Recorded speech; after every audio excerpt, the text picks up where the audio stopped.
context for the Trump strategy and potentially touch on a couple of questions, and then each panelist will have about 10 minutes. Just because we have 6 people, it will be a bit difficult to manage unless we stay on time, each one of us, and then if there's anything left from your remarks, we can return to in the Q&A. So just to do a little more introduction of each panelist, Mr. Tamim Aussi, he's the Deputy Minister of Defense of Afghanistan. To my left, he's the Deputy Minister of Defense for Policy and Strategy. Before that, he was the Director General of Policy and Strategy at the Afghan National Security Council. Ambassador Gautam Mukhopadhyay, he served as India's ambassador to 3 of the hotspots, to Syria, to Myanmar, and to Afghanistan. His last posting was in Myanmar before he retired. Mr. Jamakhan Sufi, he's a writer and a former lecturer at Peshawar University. And Ambassador Su Ge, he is the president of China Institute for International Studies. And Dr. Su previously served as ambassador of China to Suriname and to Iceland. We have Brianne Todd, who's the assistant professor of Near East and Central Asia Studies at National Defense University.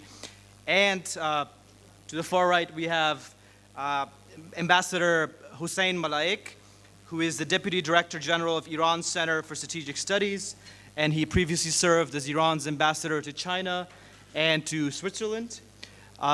Before we start in the order that I read the names, so Mr. Aussi will go first, I will mention just a few facts to provide the context in which the Trump strategy was announced. The first point is that the war has been very violent the past 2 years, both in terms of the civilian toll, but also the toll of the conflict on the Afghan security forces.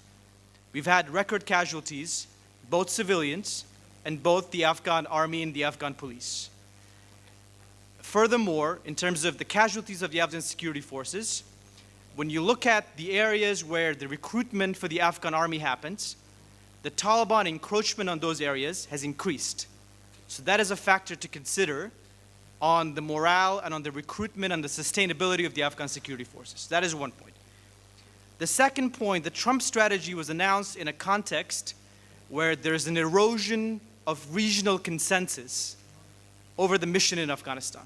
Some would say erosion, some would say a total breakdown of the regional consensus that helped achieve some progress soon after 2001. That is the context in which this Trump strategy is being announced. The third point is that the government in Kabul, the Afghan government, the viability of the setup is a bit in question. The Afghan government was a very good interlocutor with the United States in this strategy, but among themselves, the political setup has struggled to project an image of confidence. So this is a long-term strategy, but the political partner in Kabul, there are questions whether they can manage their own internal disagreements, but also when we are going into another heated political situation with the elections, are they gonna be the reliable partner in Kabul? That question was not raised in the strategy review. That the local partner in Kabul, how reliable, how sustainable, and how much can the local partner deliver? That is the third point.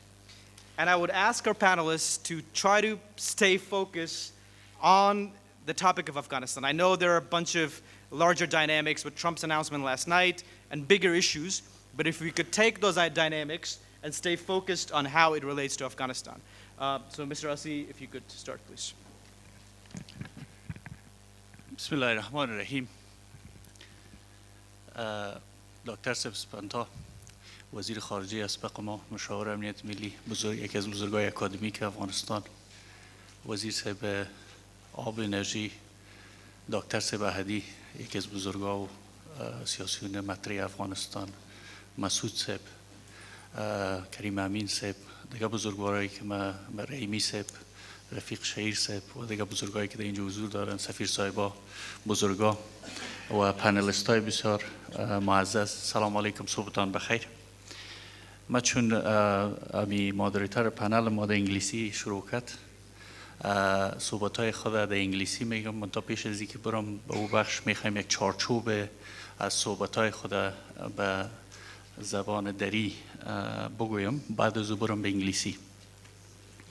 من اساساً روی 5 محور صحبت خواهد کردم در قسمت سیاست جدید رئیس جمهور ترامپ در قبال آسیای جنوبی.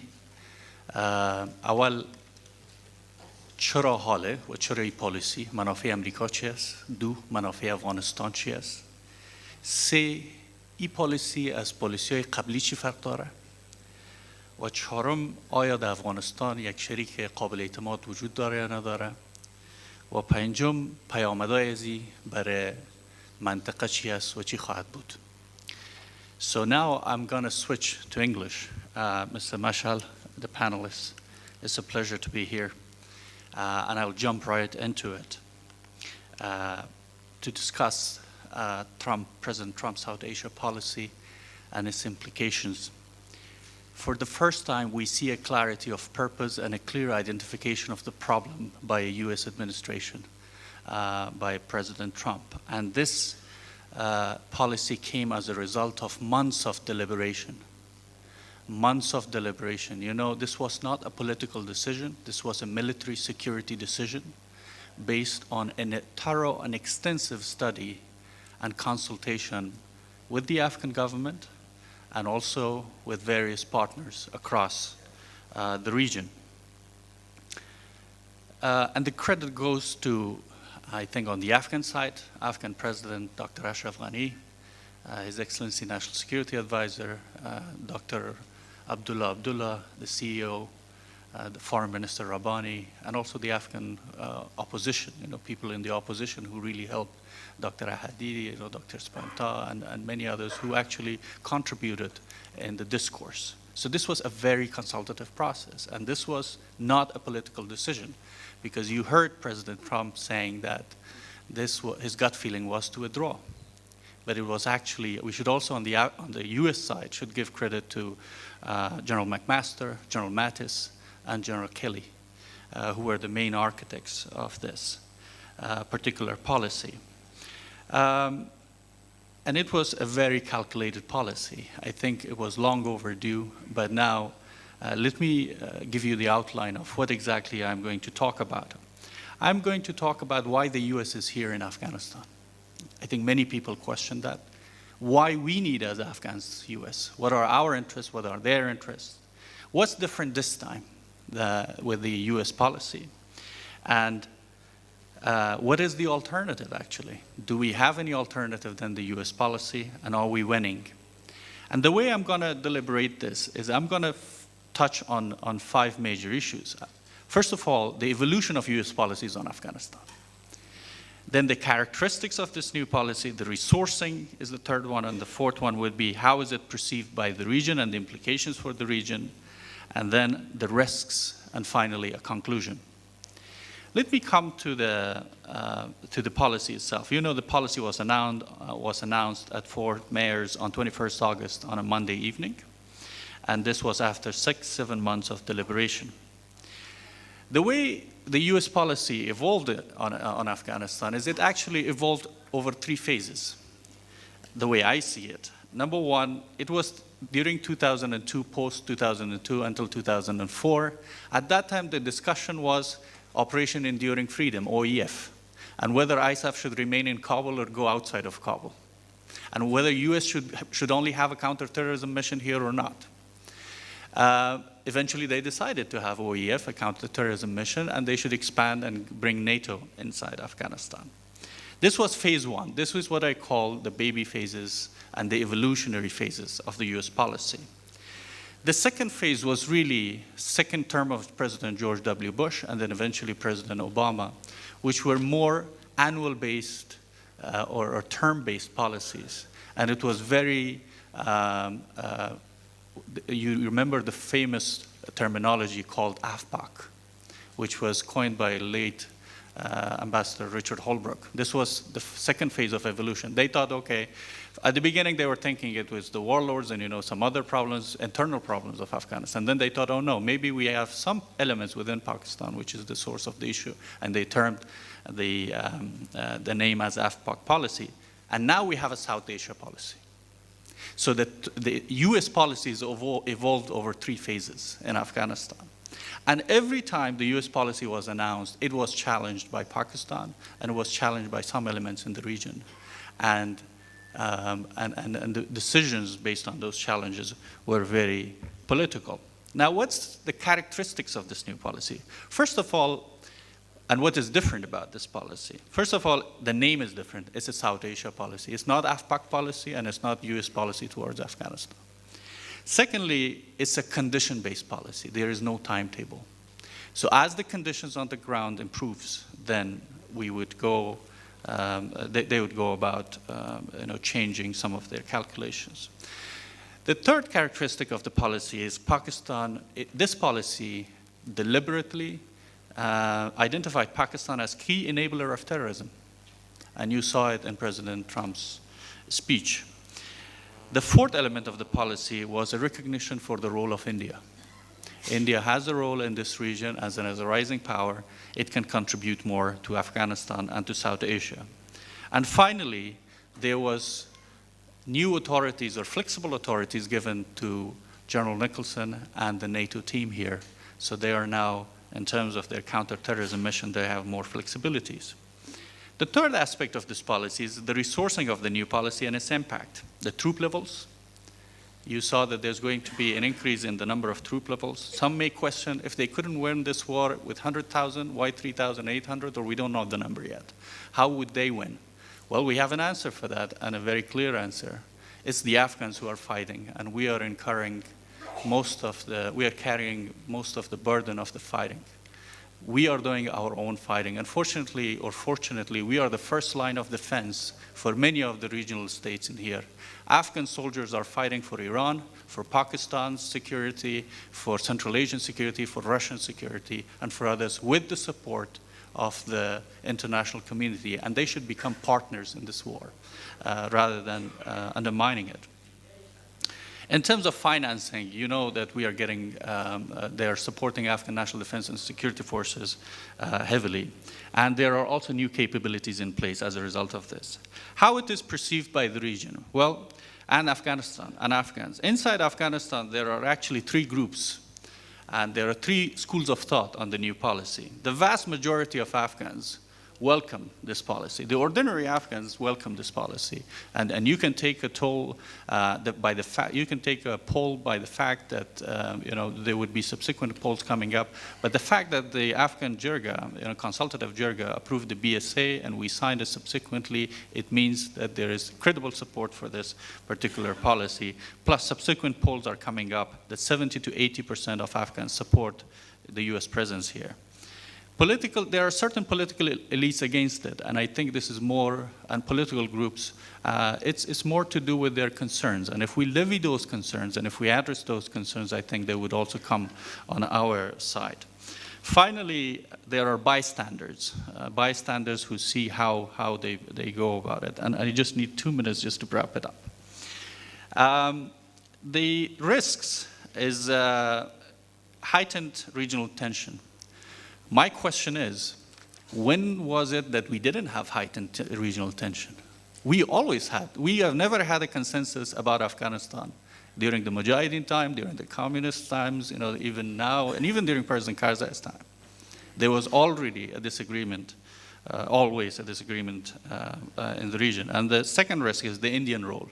The increase in the Indian role within this policy obviously will sensitize Pakistan. What are the and I want 1 more minute just to touch it, because it's really important. What are U.S. interests? 20 U.S. designated extremist groups and terrorist groups operate here, more than 21. If U.S. does not intervene, there will be regional instability. U.S. departure would embolden many of these international jihadists, And finally, US trustworthiness and reliability would be at the line if they go, not to mention that they would undermine their sacrifices in blood and treasure. What are Afghan interests? We want stability, peace, security, and economic development. And as I mentioned, what is different this time, and are we winning this war? We are going to win this war if we own it, and we have already owned it because the ANDSF is fighting and they're incurring heavy casualties. Finally, it's a realistic policy. The ANDSF is at the front line for the region. Pakistan is identified as a key enabler, and you have a willing Afghan leadership and a reformist government in place. And I best think that it's a much needed impetus, maybe a bit too late for the region, but the region must support rather than involving themselves in petty geopolitical games. Thank you very much.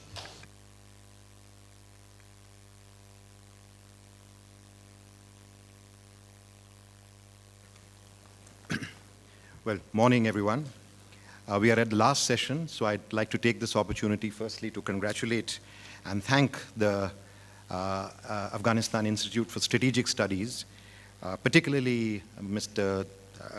Dawood Muradian, for, I think, what we can clearly call the success of this conference, the massive participation, the excellent sort of papers and presentations that have been made, and I think the very lively debates that have taken place.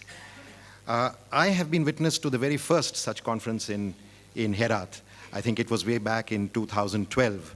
And I can vouch for its development as perhaps, or arguably, one of the premier security dialogues on security in South Asia, and certainly when it comes to Afghanistan, competing very well with many parallel such dialogues that take place courtesy Afghanistan's many other partners. This is a significant achievement, even if Afghanistan were not at war. But in a state of conflict that it is, I think it's a great achievement for the AISS as well as for the Afghan government and state. I'm honored to be part of this very distinguished panel, and I should also like to acknowledge many familiar old faces and friends in the audience who I respect highly. So let me actually cover 2 points. Really, my presentation is divided into 2 parts, the positives and the negatives. In the positives, I think I'll be covering a lot of ground already covered by the Deputy Minister for Defense, and I think I'd like to consider that that perhaps reflects a kind of convergence in our general approaches, that is between Afghanistan and India. I think firstly, once again, I won't labor the point, a very clear analysis of the security implications of failure and an emphatic and categorical assertion that the US is in this war to win. First of all, for its own security, but also to vindicate the sacrifices made by nearly 2,000 US soldiers until now. Second, that a hasty withdrawal or a rapid exit would create a vacuum that terrorists would instantly fill, as they did in Iraq in 2011, and they are still trying to recover from that. And that some 20-odd US-designated foreign terrorist organizations were active in Afghanistan and Pakistan, the highest concentration in a region, and enjoy safe havens in Pakistan. President Trump declared that the objective was attacking our enemies, obliterating the ISIS, and crushing the Al-Qaeda, and in that process help the ANSF defeat Taliban on the battlefield in order to create the path for a political process. President Trump went ahead and said that in order to do this, in pursuit of this, it was essential to strip terrorists of their territory, cut off their funding, and expose the false allure of their ideology,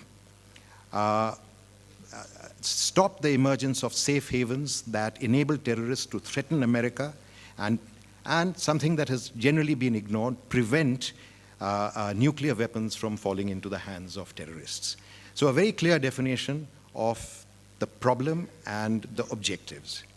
Second, I think again this has been referred to, on the prosecution of the war, the President has been very clear that he intends to give much greater freedom to the Pentagon and to the forces on the ground, without too many caveats, without micromanagement, no public declarations of artificial timelines or timetables, no plan, no activities that would be announced beforehand, a shift from a time-based approach to based on ground conditions, no talk of troop numbers that the enemy could take advantage of, and a lifting of self-imposed restrictions to provide the armed forces, what he said was the necessary tools and rules of engagement to conduct the war. This is being accomplished by an intensification of the US military effort against the Taliban, with an estimated threefold increase in the amount of munitions dropped in Afghanistan in the last 6 months, an announcement of 4,000 additional troops to fill in the gaps in the current force structure, supply of weaponry and aircraft to the Afghan National Army to help win its war. Now, reconciliation talks, there is a place for it, but there's a clear shift from an approach that considered the Taliban already as a potential partner in a peaceful Afghan-led political process that was not necessarily Afghan-led, to one that was a hostile insurgency that must be relentlessly and resolutely attacked. There is a place for a political process, but that is clearly towards the end of the road. Talks with Taliban would only come after the war had turned the corner from a position of strength, but did not close the door to the possibility of accommodating some elements in any future political process.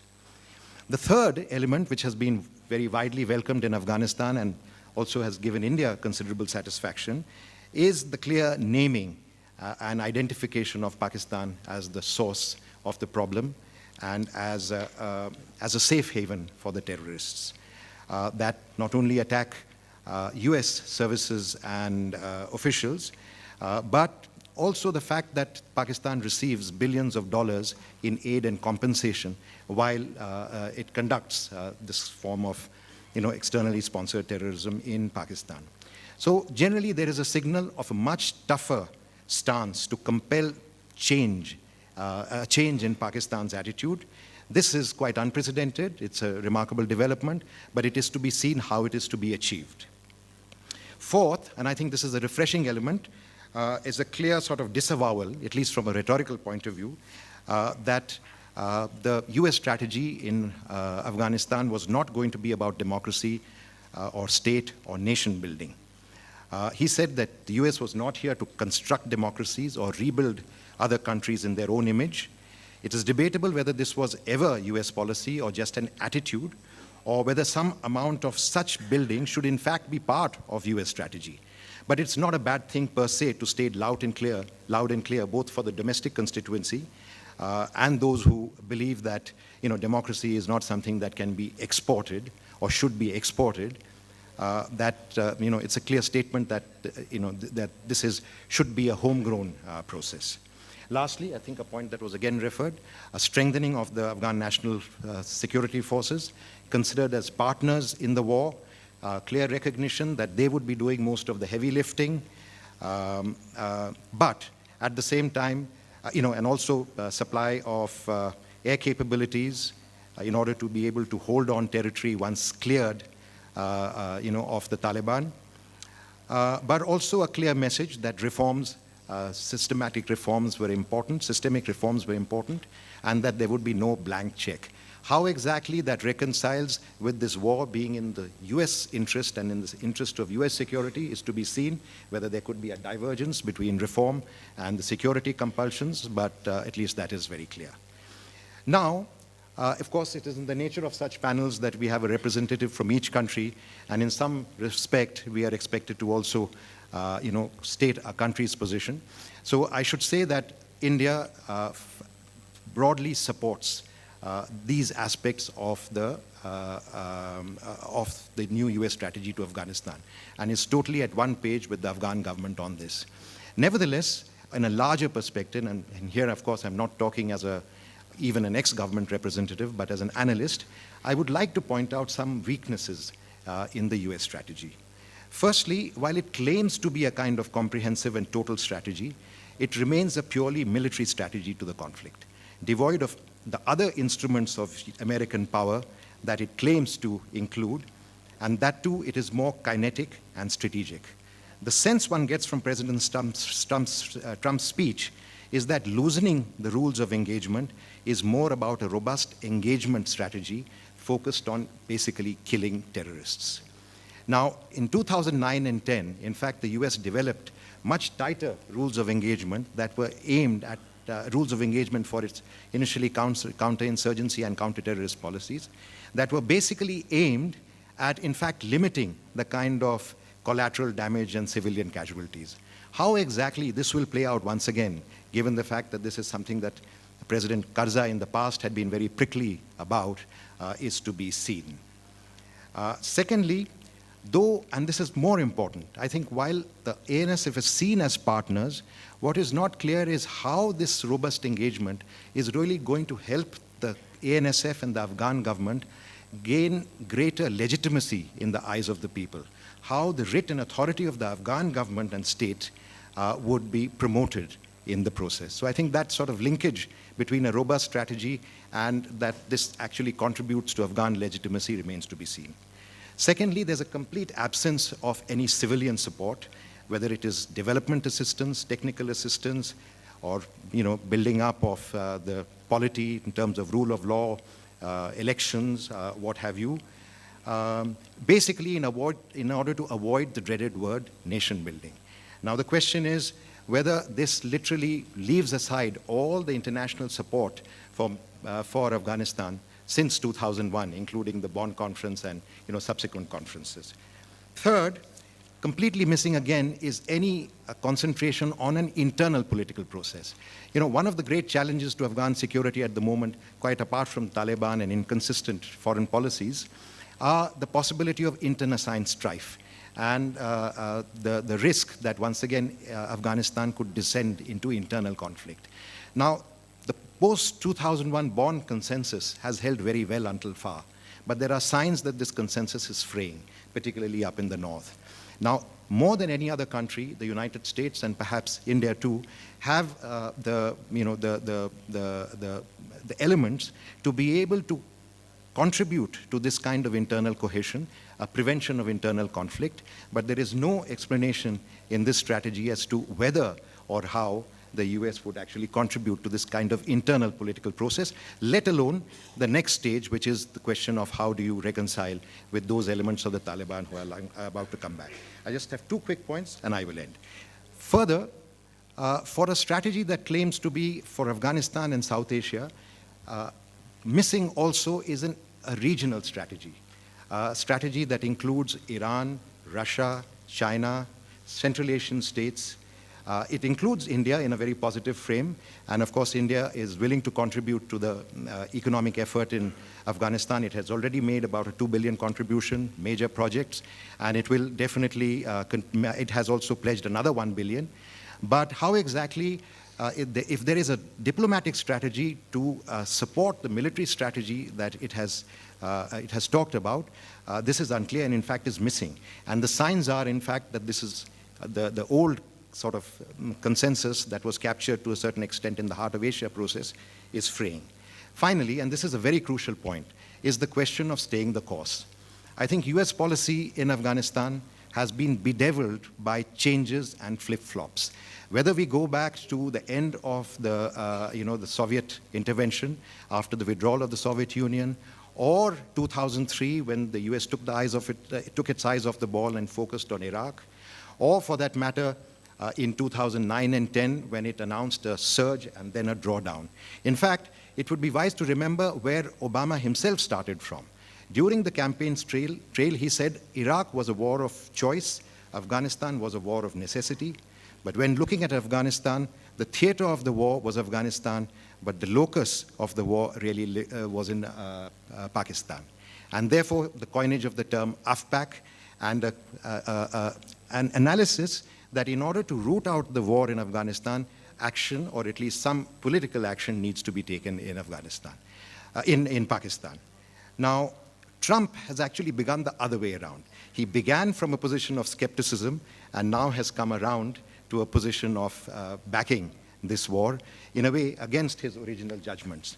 Once again, it is to be seen that with the threats and blandishments that will be offered by Pakistan, including the use of its territory for logistics and transit, as well as release of hostages, whether it is possible that US resolve and clarity on this will weaken. Thank you. To participate in this meeting.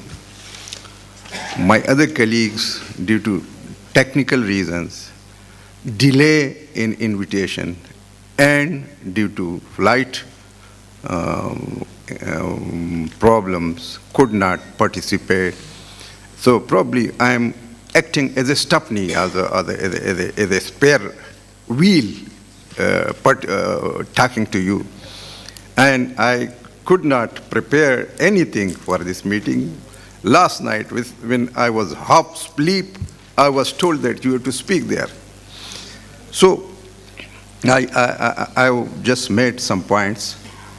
The new policy of American administration about South Asia has, as my Indian friends told, positive sides or negative sides.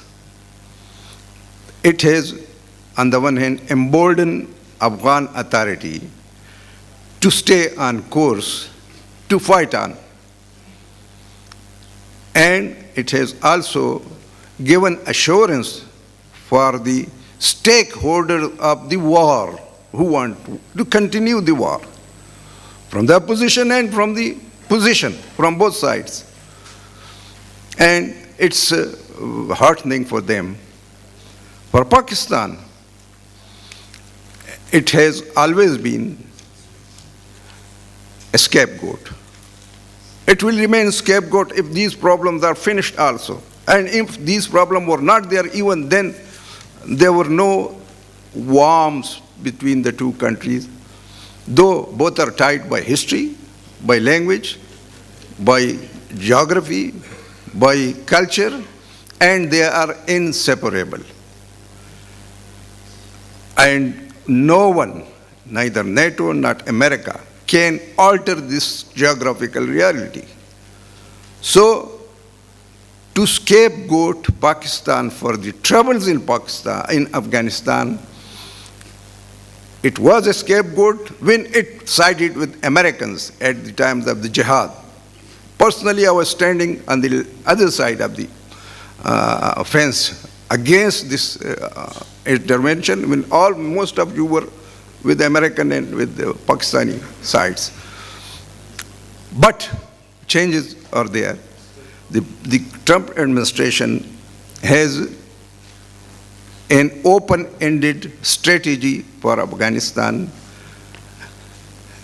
There's no schedule for peace. It is a fighting policy, it is a military policy, it is a policy dictated by Pentagon. And it goes against its own instincts, who wanted to withdraw and who considered it as wastage of money and blood. But the policy has come out. And some people think that American presence in Afghanistan is not for Afghanistan. The former president of Afghanistan, Hamid Karzai, even vehemently denies this, that Americans have come here to bring peace. Here they want that when Americans came here, there was peace. Most people welcomed them. But the terrorism increased after the American intervention here, and they say, he says, and there is a streak up truth. I don't want to agree to every point of him, but they say that it came for Pakistan. Russians say they came for Russia in order to export Daesh and terrorism to Russian territory. As far as the Pakistani-Indian relationship is concerned, naturally Indians are also happy with this because that have been given a free hand in Afghanistan against the Pakistani interest.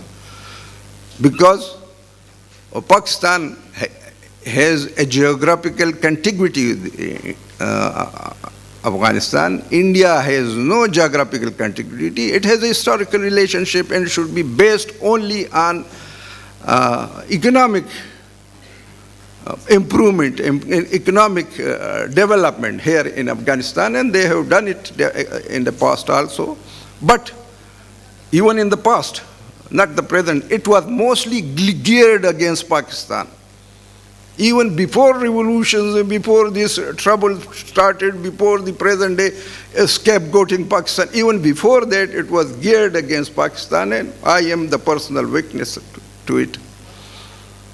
So the Pakistani, the negative side of the Trump strategy is that it should be not up Pak policy, up Pak India policy, because they should have contributed to the peace among the regional countries, and that is first and foremost is India and Pakistan, because Pakistan has a genuine case against India, and that is Kashmir, and it is the unfinished agenda of 1947 partition. But in order to acknowledge that, instead of acknowledging that, Americans started peddling Indian stand, and the recent statement given to the Armed Forces Committee, Senate Armed Forces Committee by Defense Secretary General Mattis, that they oppose the overboard policy, the one road, one route policy, and initiated by China. And on what ground? On the ground that India considered that territory as disputed territory. When you consider that territory disputed territory, so make the two countries sit down. You are not doing to do. You are increasing the contradiction in the region. You are not helping to help this region. And you are pushing Pakistan to the other direction. China and India, Pakistan will remain on one page, and that's why it was China which repudiated American stand against Pakistan when he announced this policy, this new policy. Before the reaction of Pakistan, China reacted to it. Because it's not only a policy of war within Pakistan, it's a policy of tension within the region. Though, one thing the Americans cannot do without Pakistan, that's also, because it's all logistic, aerial logistic, maritime logistics, it's land logistics, it depends upon Pakistan. If they suppose abandon this route, they will have to depend upon Russia. And Russia, you see, Russia is not Pakistan then.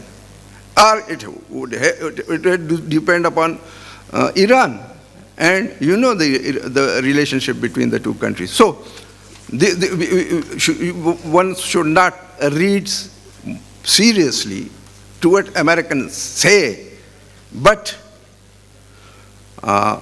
the policy which the Mattis the other day said that we oppose this CPEC with China because it is not against the interests of China and United States. They opposed even the Karakoram Highway. What happened? Karakoram Highway was built.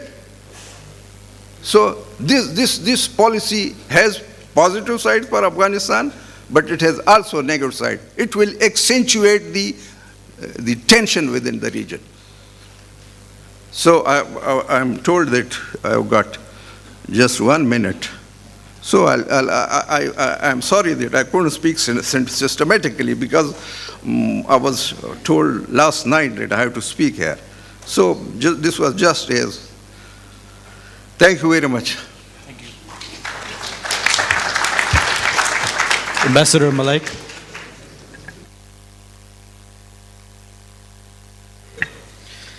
بسم الله الرحمن الرحیم. من هم به نوبه خودم از جناب آقای مرادیان و انستیتو مطالعات استراتژیک افغانستان به خاطر این فرصتی که به من دادن در اینجا خدمت شما دوستان گرامی باشم بسیار تشکر میکنم. همچنین کتمان نمی کنم که تحت تاثیر سخنرانی بسیار ارزشمند و عمیق جناب آقای سپندا در افتتاحیه این کنفرانس بودن. By the way, by the force of the chair and limiting us to the some question that he put forward for the speakers, I had to restructure my talk, and so I tried to put it in some way that could be in harmony with the other distinguished speakers here. Well, the first question is that how Iran looks at the America in Afghanistan. What is our perception of the American presence in Afghanistan? I think we should not be touched by the flashes, newses, sporadic events, but whatever Iranians are seeing from US in Afghanistan is that after the collapse of Soviet Union and after the collapse of Soviet Union, the strategy of United States in Pakistan have been remained the same. It has been a little bit sophisticated, but in a sense, the essence of this strategy has remained the same. This strategy consists of 3 points. One is to check Iran. The second is to find another alternative way for Central Asian countries to go out of the control and influence of Russia and China to outside world. This policy have been pursued by United States, is still pursuing by them. Of course, they have faced a sort of challenge by solidification of the Chinese and Pakistani relation and pivoting Pakistan to China. I think United States has to have a very chaotic policy in order to manage itself to follow that policy in Afghanistan. So, and the third is containing China.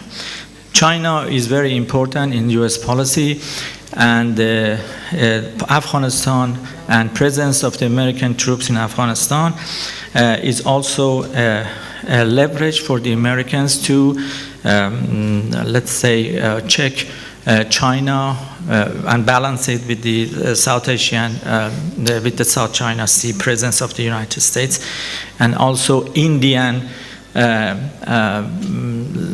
let's say, Indian inclination to the U.S. policy in the region. So this is these trends and this strategy has not been changed. I think the presence of the 21 or 22 or 2 or 1 terrorist organization in Afghanistan is not the matter of importance. Of course, United States has the first experience of dealing with Taliban. If Taliban is the main source of the instability in this region, they have already worked with them. They have already established a relation with Taliban from 1990 till now. I think this cannot be a very good excuse for increasing the number of forces in Afghanistan.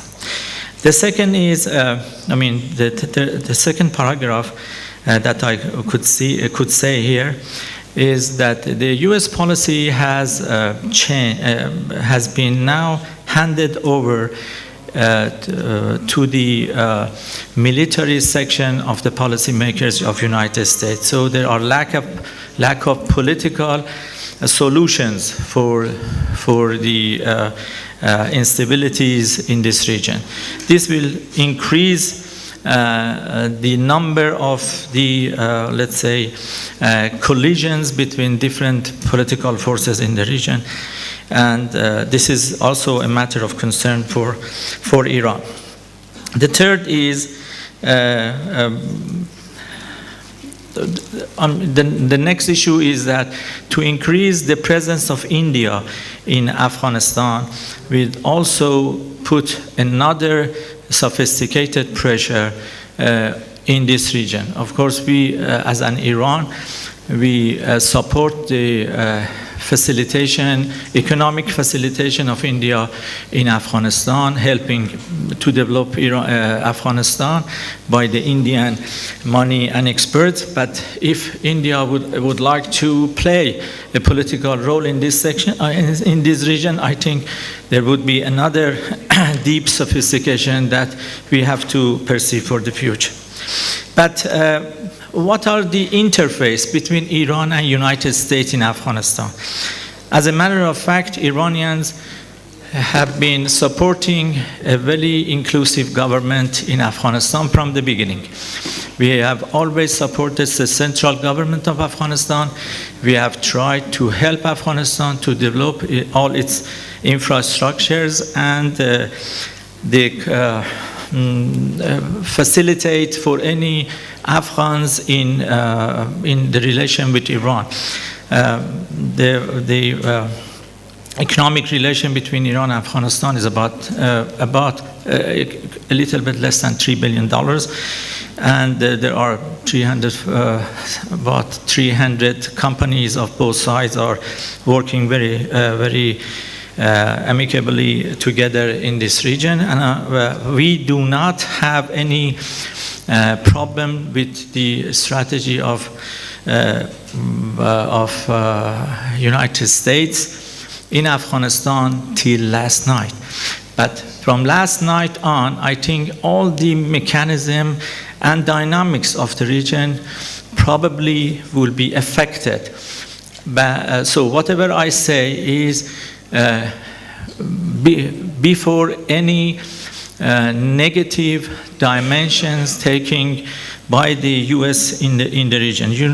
Everybody in this room is shared this idea with me that United States, from the beginning of the Iranian Revolution, has tried to remove the Iranian government and have pursued the regime change in Iran. They have used all the leverages, and if this has been very frankly and very openly have been reiterated by the new U.S. administration recently. So if these presence will lead to any change in the previous dynamics that Iran shared with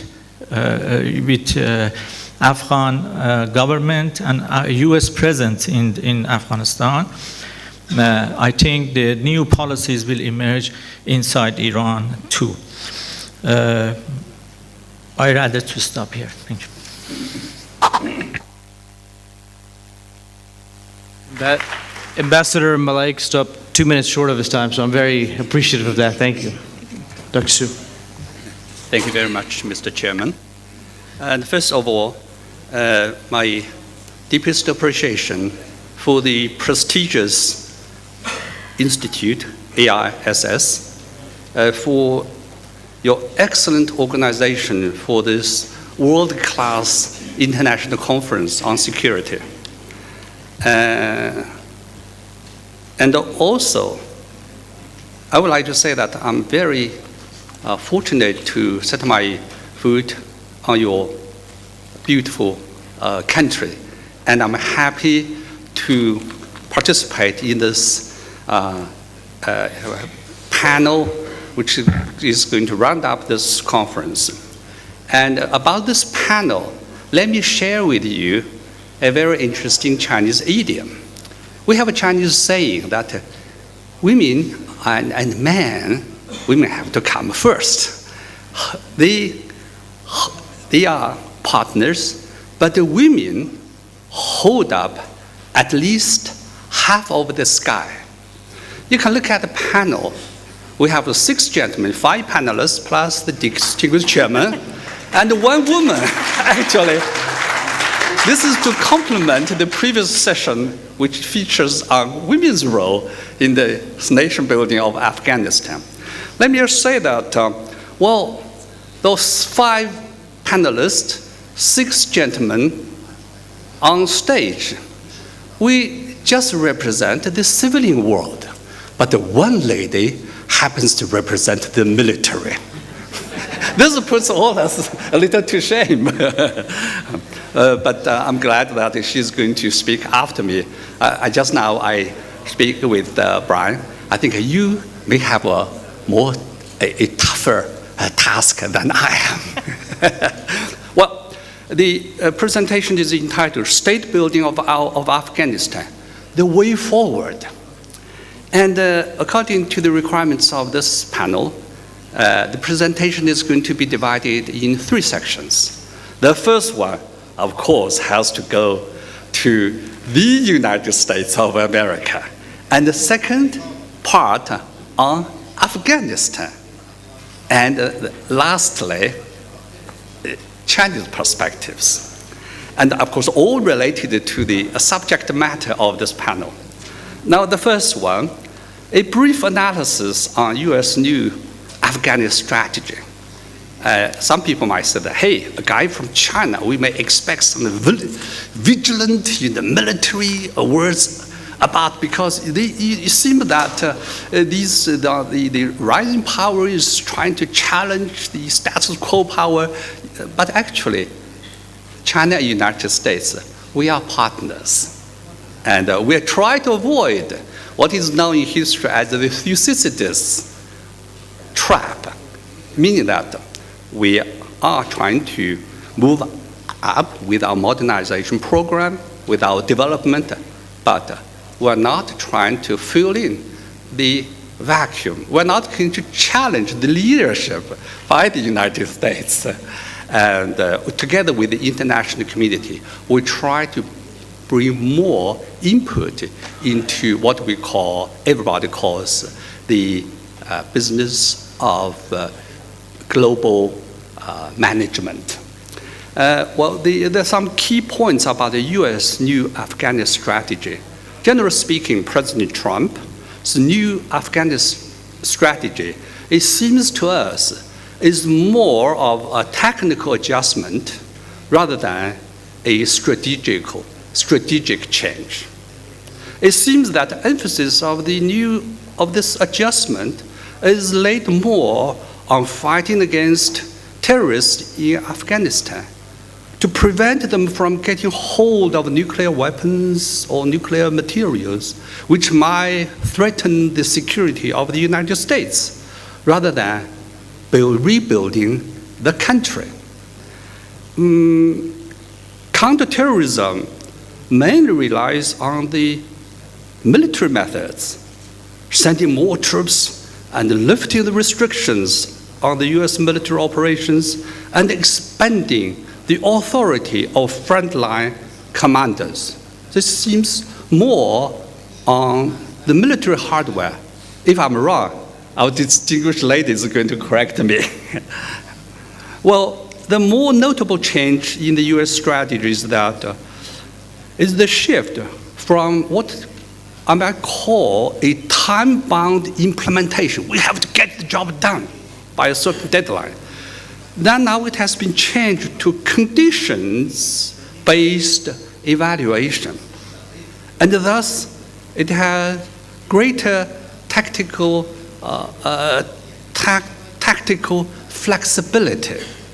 The new strategy also emphasizes the integration of diplomatic, economic, and military approaches, and does not exclude the possibility of elements of the Afghan Taliban participation in any political settlements. Well, the strategy adjustment also reveals a new policy towards some or certain of Afghanistan's most important neighbors, in which it seems to us that there needs to be more space for more balance in future regional cooperation. As we know that Afghanistan, you are a beautiful country. You occupy a pivotal point in world geographic, politics, economic interconnection, and so on. So Afghanistan is proud to call itself the heart of Eurasia continent, the heart. Now, peace and development in this country depend on the stability of its surrounding environment, as well as the help and understanding assistance of its neighbors. Well, it seems that when you look at the new American strategy versus old challenges, it seems that the security dilemma still lingers, and then political process seems to be in stalemate, and the state governance needs to be improved. That being said, let me move on to the second point. Afghanistan's state building, and it's a tireless attempt.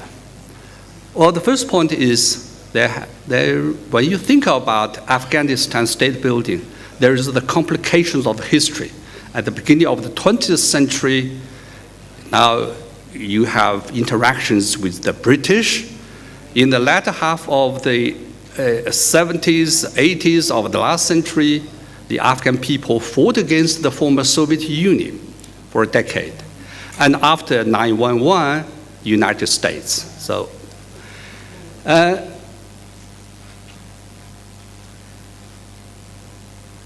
Now finally, the Taliban regime was overthrown by the subsequent joint military campaign conducted by the US and NATO coalition forces. Now the development of the newborn Islamic Republic of Afghanistan began, and it continues today. Now it seems to somebody from a distant continent with a pair of binoculars looking at you to see what's going on and what would be expected. It seems that there are at least 3 sets of issues, problems that needs to be handled. Okay, 1 minute. One is the triple tradition versus nation building, external influences versus internal driving forces, and then there is development versus stability. To us, development and stability are 2 halves of the same walnut. Without development, you cannot expect to have complete political stability. Of course, without stability or security, and it will be very difficult for anybody to have economic development. Now, last is about China's point, and China is willing to work with the international community to facilitate peace, stability, and development in Afghanistan. A united, stable, developing Afghanistan meets the needs and aspirations of the Afghan people and serves the common interests of regional countries and the international community. Now, Afghanistan, you feel that needs to be governed by the Afghan people. International community is to just assist and promote the Afghan-owned and Afghan-led peace and reconciliation process.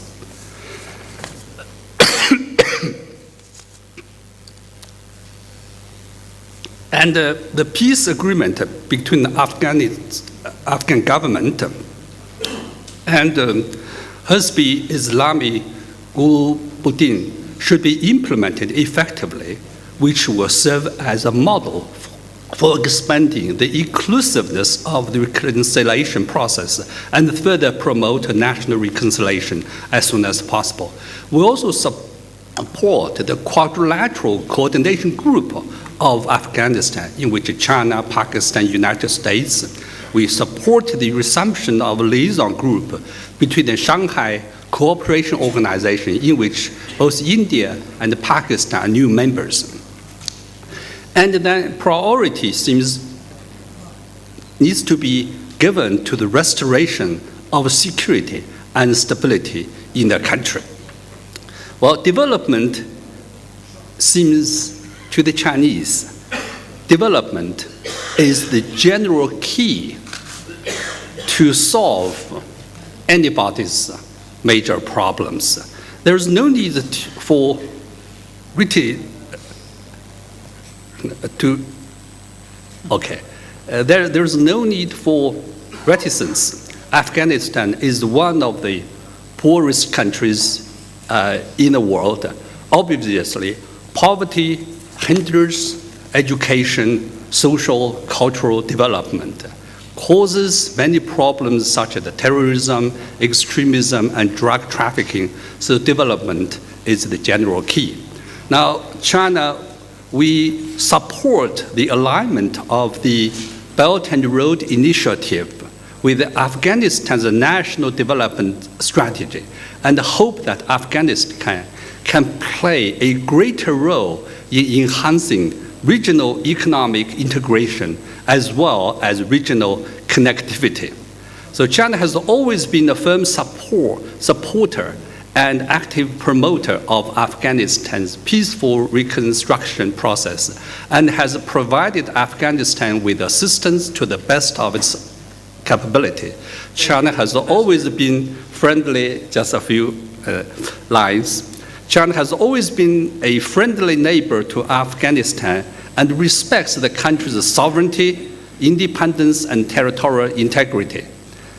And we stand ready to work with all members of the international community to make unremitting efforts in promoting peace, stability, development of Afghanistan. Thank you very much.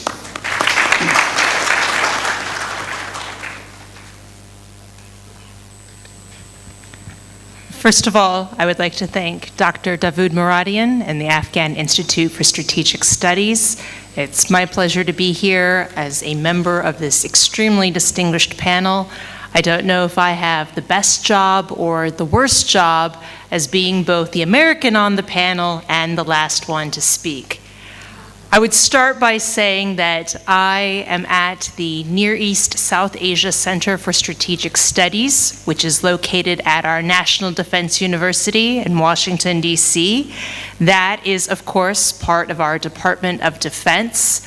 I just want to note that I am a civilian, so while that may be a military institute, I am not a member of the military. And moreover, anything that I say here today are my own personal thoughts. I'm not representing the US government and speaking the official policy line. So if I say something that seems somewhat controversial, please attribute it to me personally, not to the US government. Now that I've got the disclaimer out of the way, I think the other speakers have done an excellent job of setting up both what has been laid out in this strategy from both the US perspective and the Afghan perspective, and also what it means for the major countries in the region as well. I want to not necessarily reiterate the points that have already been made, but maybe add some additional context to some of the things that have already been said. You know, when the strategy was announced by President Trump, it happened on August 21st, and in the United States, that was a very important day. Not because the Afghan strategy was being announced, but because there was a full solar eclipse happening across the country. So that's what sticks in my mind when we talk about August 21st. But that date had been coming for many, many months. You know, when President Trump was inaugurated in January, already there was talk that there would be a new strategy coming, so we knew that this was to be expected. I think it was originally anticipated to be announced early in the spring. April had been speculated to be somewhere around the time that we would hear some news. Then it was going to be early summer, and then eventually it becomes August. There's a number of things that could indicate, but I think what it indicated to those of us in Washington was that there was a lot of debate going on within the interagency. Within the US government, the individuals who work on Afghanistan and the other countries in South and Central Asia were debating both the original components of the Obama strategy and what should change or should not change under the Trump administration. So clearly there was a lot of thought put into this and a lot of debate. So I think, as the Deputy Minister pointed out, this wasn't something that was taken very lightly. It was very much considered, And I was very happy to hear in his presentation that there was a lot of debate within the Afghan government as well. You know, we often talk in the West about this region and Afghanistan in the context of the new great game. I hate that phrase. I hate it so much because it speaks of the region as just a game board of sorts, where the countries here have no agency, that they're not sovereign countries capable of making their own decisions and deciding who they want to work with and under what conditions, when in fact they absolutely can. They want to work with the US, they can. Russia, China, Iran, any of the other neighbors, they absolutely can. And it's good to know that Afghanistan absolutely had a say in what they wanted this strategy to consist of. So that was refreshing to hear. On the US side, I think there are still some questions that we are trying to struggle with at this point. And as you heard from President Trump, he laid out a strategy and he put a lot of conditions in it. Things such as, you know, there won't be a timeline because it will be conditions-based. But he was very sparse on details. And I know that was of concern to many people, including many members of our Congress. Most recently, Senator John McCain made many statements saying, you know, we need more information. We need to know what exactly is going to happen. You know, President Trump has said many times that we're not going to tell the enemy what the plan is, and we don't want to give details on where we're going to fight and how we're going to fight. But you still need to have a certain sense of transparency within a democracy, and the people need to know why we fight. And it was really good to hear in my Afghan colleague's presentation the absolute basic essentials of why this is important for Afghanistan and why this is important for the US. If I could take that presentation back to the US with me, I think that's what the American people need to hear, is that idea of what outcome are we seeking? And, you know, why is this still important for the United States all of these years later? I disagreed with some of the comments that were made yesterday in some of the different presentations in reference to the Trump strategy. I don't know that we can expect that there will be more foreign aid or increased attention coming from the diplomatic community. If you look at what's going on right now with our State Department, you know, they're on the verge of possibly getting a budget cut. In addition to that, there are a number of positions within the State Department, the Defense Department as well, that remain unfilled. 10 months now, almost 11 months into the Trump administration. So obviously we're still struggling with the bureaucratic aspect of how do we want to engage Afghanistan beyond the military fight here. But ultimately, and this is the point that I would convey to an Afghan audience, what the US strategy is, the military strategy, does not matter. And it does not matter because, as has been reiterated many times, there is not a military solution to this conflict. And it's going to come down to the legitimacy of the Afghan government. If the Afghan government can demonstrate to its people that it is legitimate and it is worth fighting for, then it does not matter how much support it gets from the US military, because the Afghan government and the Afghan military are taking that fight to its people, and they're going to do it on its own. So I think essentially the US is an important partner for Afghanistan, but we are not the only partner. And Afghanistan is doing a fantastic job in both building up its military. We heard in the last session all of the tools for, you know, a democratic state. We're working on elections. We're working on getting women involved in government. The tools are there. It's all in how we use them here. And I think that there's a lot of potential. And now, to tie it back to the overall theme of this conference, I think that the future of this nation state is very bright. Thank you.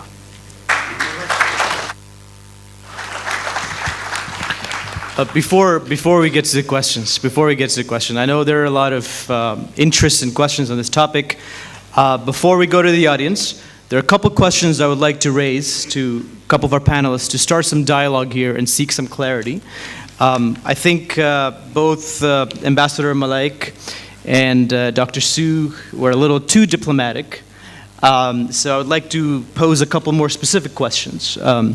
Ambassador Malaik, as you mentioned, the last night's decision and sort of a more obvious breakdown of understanding between the United States and Iran could change a lot of the regional dynamics. When that has happened in other parts of the world, we've seen Iran resorting to some of its sort of destructive levers of pressure. In Afghanistan, we know that Iran has had soft influence. There are accusations that in the past few years, Iran has actually started using more of its contacts with the Taliban. But there's also a bigger concern of another force that Iran has used in Syria, which has an Afghan base, the Fatimiyun. In that context of a breakdown of understanding between Iran and the United States, will Iran be forced, or will Iran turn to using those sort of means that it has in Afghanistan for the sake of its larger strategic interests? That is a question to you, Ambassador Malaik. And Dr. Su, just a brief question to you. What Ambassador Malaik said in terms of the analysis that the US is in Afghanistan as a check on China. Do you agree with that analysis? And the recent comments, both the announcement of the strategy without much of a conversation involving the region, involving China, but also the more recent comments made about the One Belt, One Road idea.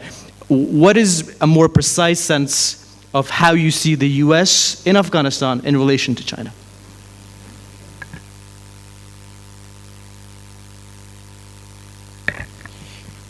One of the problems with Iran is that we don't know what is the American leadership is.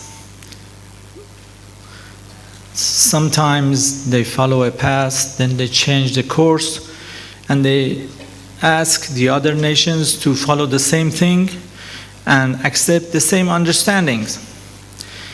When United States through Saudi Arabia, United Arab Emirates, and Pakistan were forging a coalition forces with Taliban, Iran was absent. Iran was not a member of that coalition. When United States discussed with Taliban for construction of the pipeline from Central Asia to Pakistan, Iran was not there. Iran was absent. Taliban was a force against Iran. When Taliban was in control of Afghanistan, we were witnessing some sort of insurgency in the eastern part of Iran. So we are not the one who favored Taliban at that time. In 2010, China, with the support of United States, find out that Taliban is a fact of life in Afghanistan. So it was different discussions, meeting to court Taliban with the current trend in Afghanistan. Iran was absent. Iran was not there. But still, Iran believes that an inclusive government in Afghanistan is a realistic matter.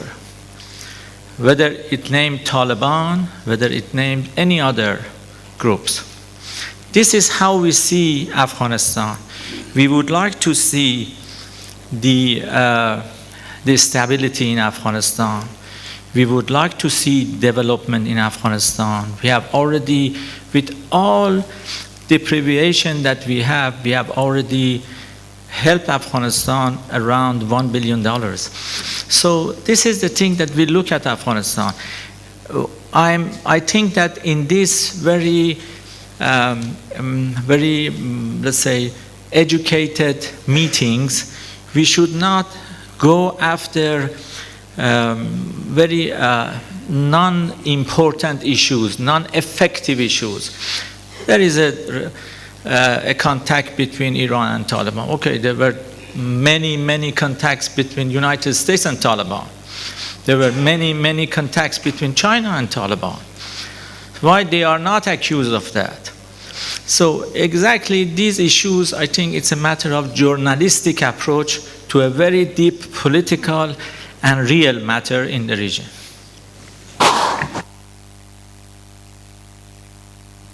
Thank you very much, Mujib.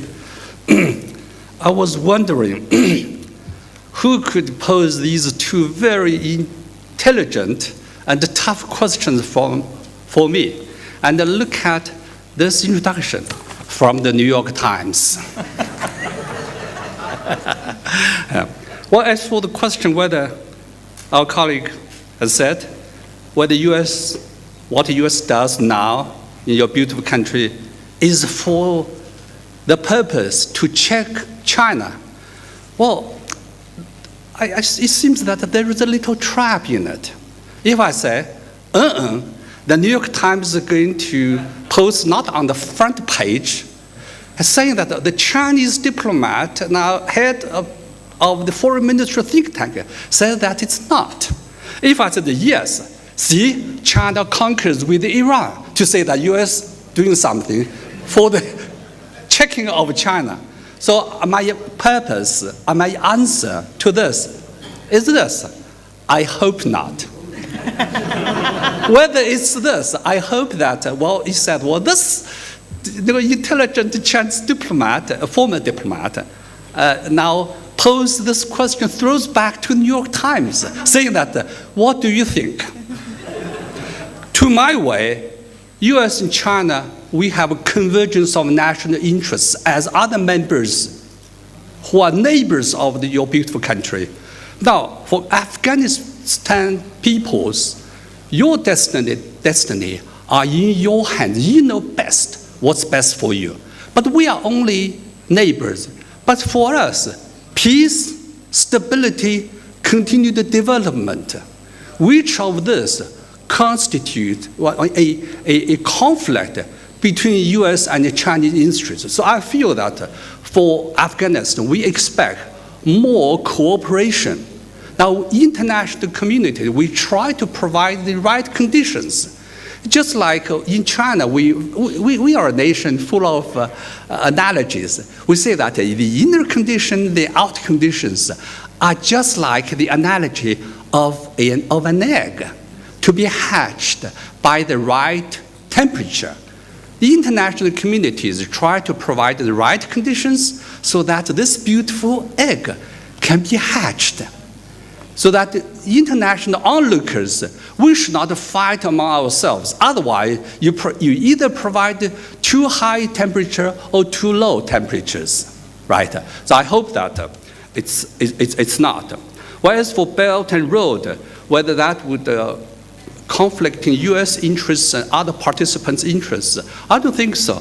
I think that for all participants, partners with China's future Belt and Road, we hope that everybody is welcome, because our purpose is not like the Cold War time mentality of zero sum. We try to build much larger and larger the economic pie so that each of us can have a larger share. With regards to now, countries participate, just now I said that we welcome to align your national development plan with our Belt and Road, with everybody's Belt and Road, not only ours, so that we build more roads, have more interconnectivity between governments, between businesses, between finances, between people and bring more people-to-people connection. And let me just give you one example. Along the Belt and Road, American participation, it seems to me, will help with at least the security benefits of the road. For instance, in the future, if we build more roads in a beautiful country, we build more airfield. If American companies are invited to help with the air aviation, that will be to the benefits of the Belt and Road. And along the road, if we are going to have more tourists here, if more American companies like Marriott, if they can participate, they make more money, but people get more benefits. For China, if Americans, America is one of the stakeholders. I borrow a word from the US statesman. Like, if you are one of stakeholders, I think it fits Chinese benefits and it suits Chinese interests. Thank you. Thank you. We will take 3 questions. Somebody with a mic, Mr. Masood, you can please keep your questions short, because that is a challenge of having 6 panelists. If I cut them off and if I kept them brief, please don't take it as disrespect, but I will cut people off if they go too long. ببخشید فقط یک نظر داشتم. I just had a comment. My name is Ahmed Wali Masood. I'm the head of Masood Foundation. و نظری که داشتم در ارتباط به این که در واقع مسئله افغانستان به خود ما بسیار اهمیت داره نسبت به این تمام روابطی که شما گفتین. دایی افغانستان بسیار مهمتر است و اهمیت‌تر است و به اون نسبت نظر ما در محور خود مشکل افغانستان یا منافع افغانستان میچرخه. اولا خب اجازه بدین که از دکتر صاحب داود مرادیان و مرکز مطالعات استراتژیک تشکری کنم و ما با آقای داود مرادیان گفتیم که این درست کنفرانس شما بسیار به ما مفید تمام میشه، چرا ما یک برنامه را لانچ کردیم به نام وفاق ملی National Consensus و این وفاق ملی یک زبان تکنیکی کار داره. در افغانستان در مدت 16 سال ما همه تلاش کردیم که باید به وحدت برسیم، متاسفانه اونطور نشد و خاطر اینه که ما با احساس کار کردیم، با گفتیم که یک دعا میکنیم، احساس داریم افغان هستیم و یک جا هستیم، اما متاسفانه نشد. امروز ما در یک بحران قرار داریم، با اون نسبت با یک زبان تکنیکی هم قرار داریم تا بتونیم که با زبان تکنیکی در بین اکثریت نخبگان افغانی بتونیم یک همسویی و اشتراک ایجاد کنیم. فهم ما از خود استراتژی جدید امریکا یک فهم شخصی است، یک فهم فردی است، چرا ما در موقعیت دولت قرار نداریم و نمیتونیم که واقعا یک انتباه یا برداشت بسیار کلان از این راهبرد جدید داشته باشیم. به خاطر که شرایط کشور طوری است که دولت افغانستان تا هنوز موفق نشده که سیاست خارجی خود تدوین کنه، حتی اصول اساسی سیاست خارجی خود هم نتونسته تدوین کنه. پس به اون نسبت امیدواریم از این راهبرد جدید همیست که پالیسی پاکستان تغییر بکنه. امیدواریم از راهبرد جدید همیست که بتونیم که یک حمایتی را از طرف ایالات متحده آمریکا در روند ملی افغانستان داشته باشیم، نمانند 16 سال قبلی که رئیس جمهور ما را تعیین کنه و با ما تعیین تکلیف هم بکنه، سیستم نظام سیاسی ما را تعیین تکلیف بکنه، اون نتیجه نداد تقریبا 16 سال. امیدوار هستیم که راهبرد جدید آمریکا. آقای مسعود اگر و فقط یک جمله آخر، یک نکته آخر دارم که ما در افغانستان به یک تعادل ضرورت داریم. ما همسایه های زیاد داریم و تعادل متاسفانه امروز نه در درون کشور ماست، نه در درون دولت ماست، نه در روابط خارجی ماست. همین که حالا ما میبینیم که پنل که دوجه نشستن و هر کدومشون نمایندگی از کشور میکنن و در واقع منافع متضاد متقابل دارن، خودش عدم تعادل است و ما در افغانستان نمیتونیم که در عدم تعادل و بی‌موازنگی به این ترتیب بتونیم سروایو کنیم و زنده باشیم. تشکر. یک دو سوال، اما آقای که داخل دستشون بالاست، آقای که داخل دستشون بالاست اموجه.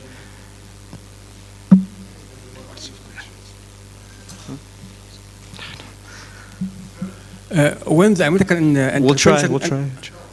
when the American intervention started in Afghanistan, the talk was about helping the Afghan government to restore security and at the same time building the nation. Now Trump's strategy is talking about killing terrorists, and he said we are not nation building, we are not nation builders. So it is known that military activities caused a lot of damage, a lot of civilian casualties, which made people angry. I think it is expected that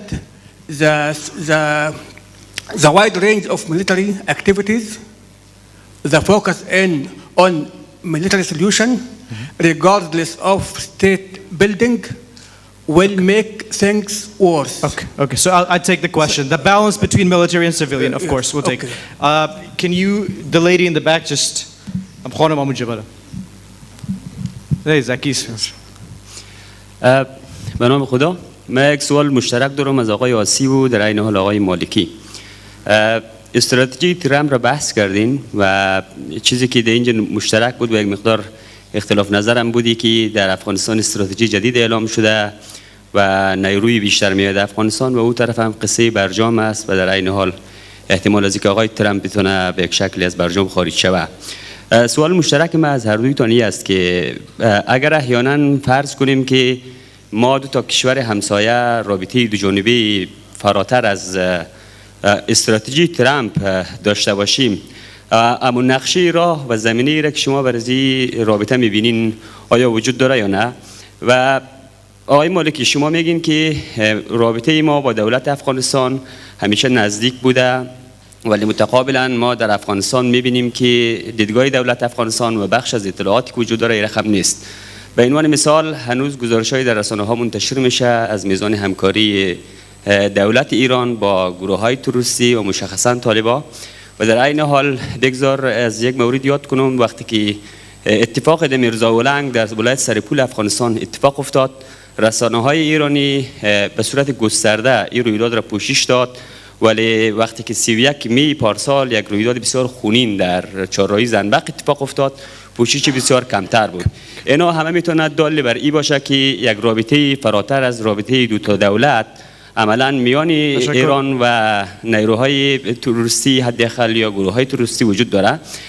از جانب دیگر رئیس جمهور افغانستان حداقل بارها تاکید کرده که ما خواهان یک رابطه دولت با دولت با جمهوری اسلامی ایران هستیم و حالی سوال مشترکی است که شما در اگر احیانا امو 5 تا کمیته امنیتی و کمیته کاری مشترک را ببینیم چقدر زمینه میبینین که ایران و افغانستان بتونه یک رابطه دو جانبه را منهای استراتژی تعریف بکنه؟ تشکر.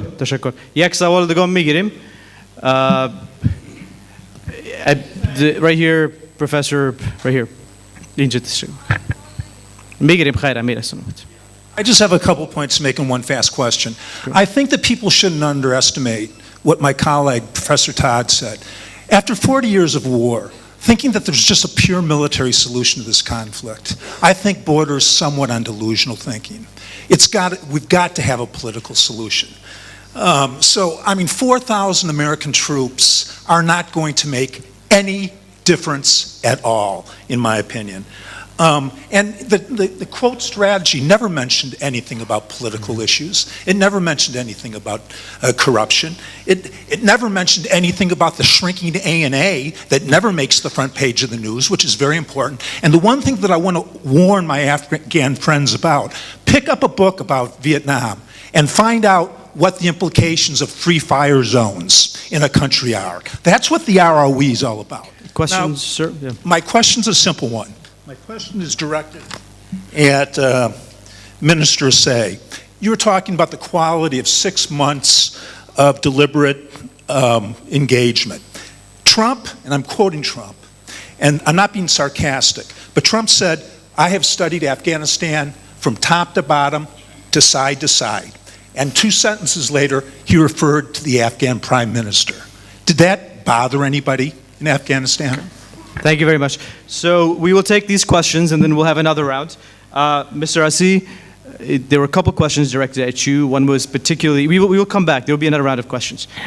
Particularly about the balance of a military-focused strategy on the civilian concerns, whether it's airstrikes, but also just the lack of any civilian clarity as to what it means. If you could touch on that and the other questions addressed. I would be very, which I'm pretty sure you wouldn't question their credentials on Afghanistan. Presidents delegated to their military institutions and to their diplomatic institutions, they formulate the policy and they discuss it. So no, It's a well-formulated, well-deliberate policy. Shrinking ANA, I think you got your facts wrong. I can give you statistics and numbers on and on again about their bravery, about their courage, about their valor, and the fact they're fighting. So I think we probably need to work on the facts there. Let me make a few points very quickly. In terms of the region, you have got a region with three views on the new policy. The ones who support it, the ones who usually has always opposed US policy anywhere in the world, and then the watchers, or the ones who actually want to do something, they are in between, and you can see that demonstration right here in this panel.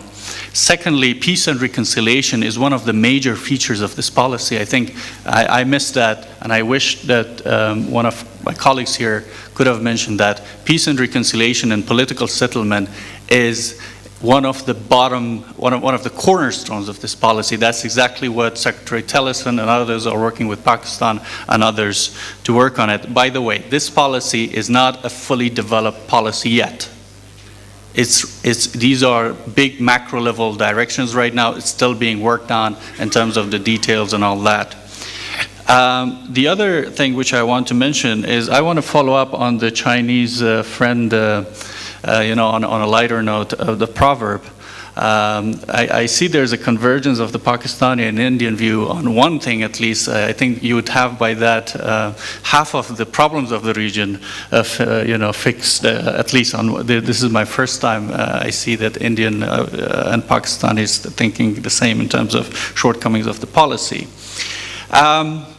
In terms of let me come to the military part, to the question.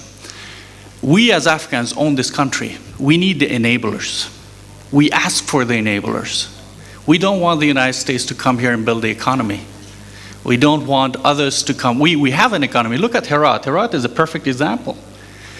We can figure out our own economy, our own society, and this is what President Karzai and others are basically saying. But we need military enablers, security enablers, diplomatic enablers, and this is exactly what we are doing. And we don't want others to come and do nation building exactly here. So we are working on that, and this is what exactly we are trying to get to the bottom of it. Another thing which I want to mention is what is the alternative? At least the United States has a policy. The region does not have a policy towards Afghanistan. We are fighting Chechens, Uzbeks, Punjabis, sometimes Iranians, you name it. We are the first line of defense for your security in this country. Afghan AISS soldiers are losing their lives fighting these various foreign fighters who come here under the pretext of jihad. So you need to partner in war and peace with us here in this country, rather than the petty geopolitical games. And I want time to, because it's really important that I need to mention these things.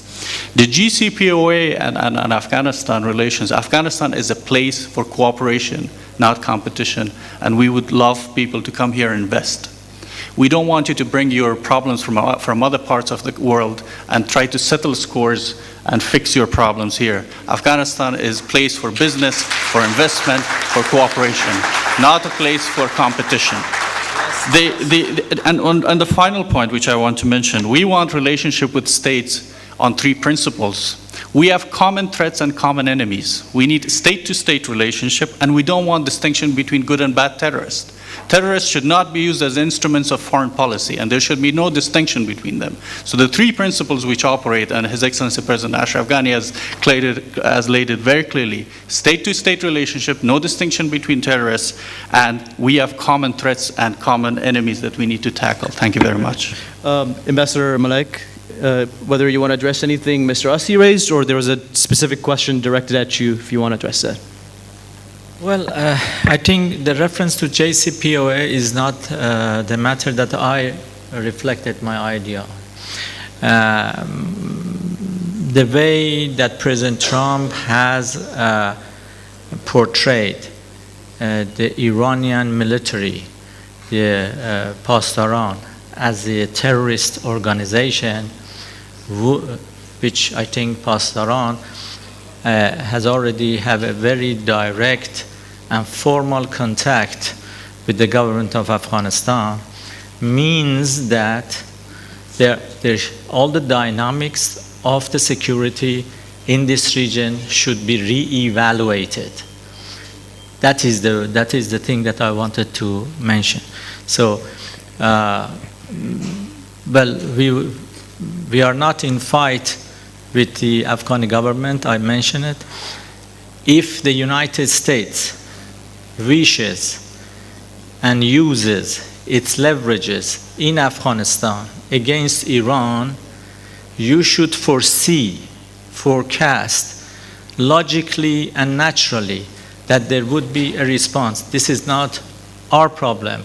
We have not initiated this policy.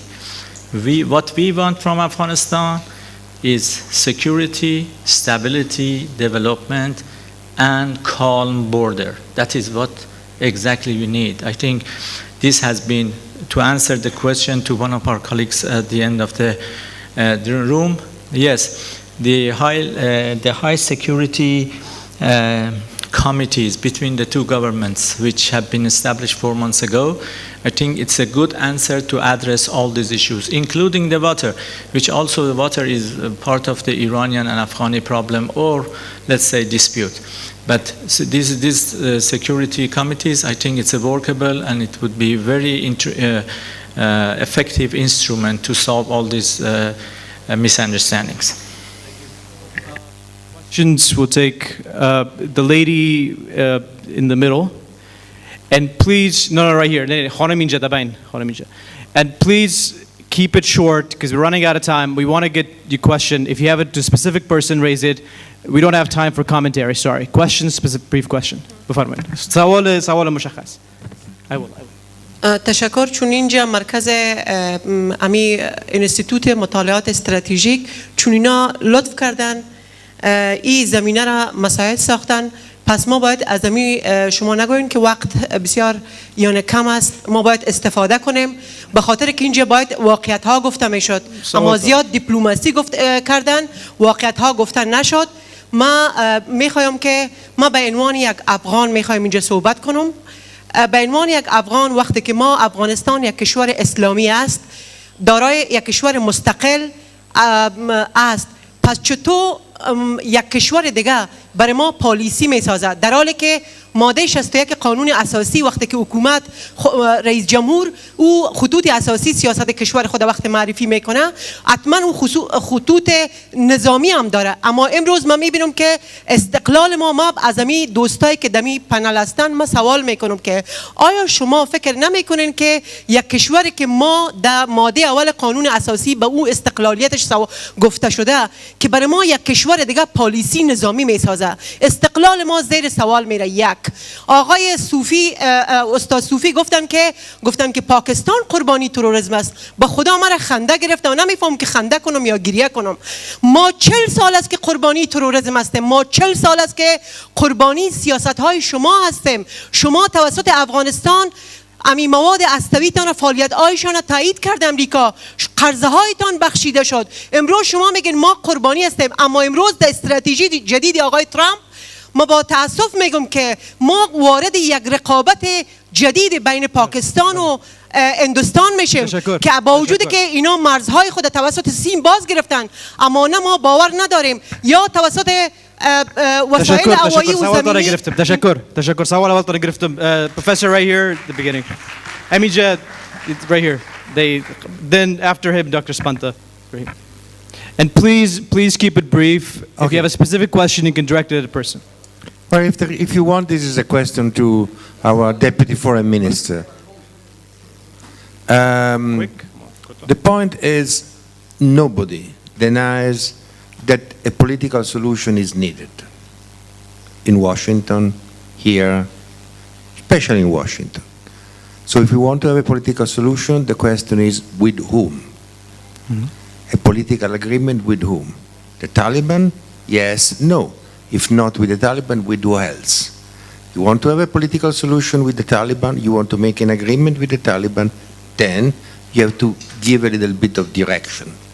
The direction of cutting off the Doha office has been clearly the wrong one, has been rejected intensively by a lot of experts, including all the former ZRAP, special representative of Afghanistan and Pakistan of the US.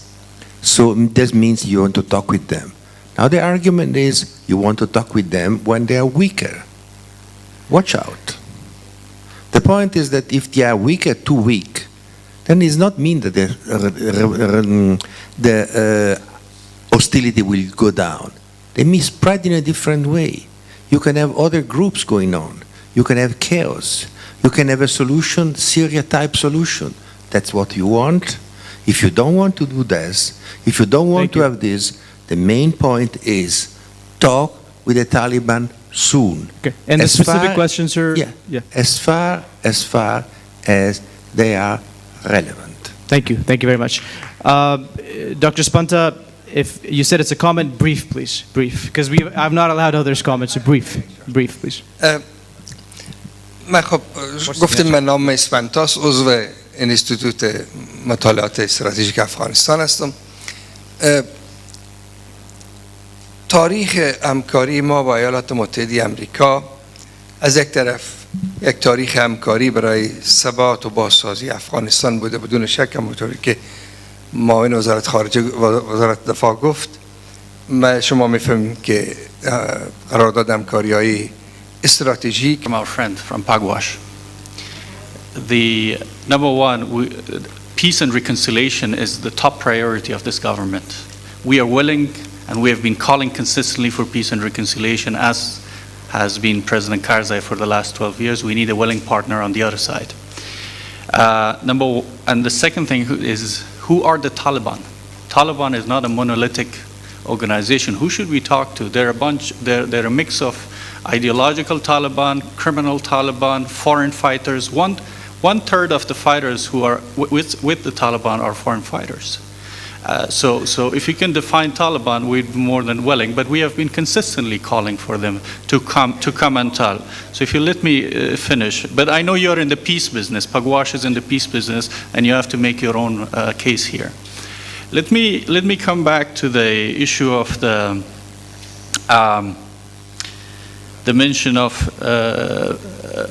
the consultation that was discussed about in terms of دوست ما که یاد کردن در قسمت اجماع منطقوی آیا با منطقه مشوره شده یا نه و منطقه به چند بلوک تقسیم شده.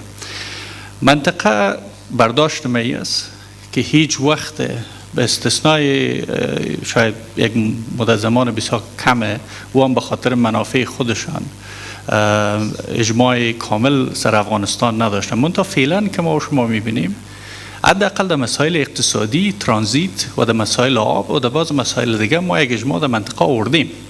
اجماع نظامی سیاسیش یک بحث علیحده است. او را میشه سر صحبت کنیم با بلوک‌های مختلف و پروژه‌های مختلف کلان زیربنایی را که شما امروز می‌بینین. اگر اعتقاد نمی بود سر افغانستان، این پروژه تپی، پروژه دیگه انرژی دیگه و دیگه که تیر میشه، این وجود نمی‌داشت. بنابراین ما فکر می‌کنم در قسمت شاید سیاسی و نظامی کار داشته باشیم، در قسمت اقتصادی مشکلات خود داشتیم. در قسمت از اینکه مشورت شده با پالیسی‌ها با این یک پروسه دولتی بود. با حکومت ها مشورت شده، بارها هیئت ها از اینجا رفتن، هیئت ها از اونها آمده و معلومات شما در قسمت از اینکه ما کل حمایت خود از خانم کلینتون کردیم، هیچ حکومتی کار نمیکنه. اگه الفبای دیپلماسی را بفهمن که این موضوع کاملا غلط است، این چیز نیست، این از اون افواهات است که وجود داشته و وجود داره. حکومت ها امروز حکومت ها ارتباط دارن نه با کمپاین های انتخاباتی.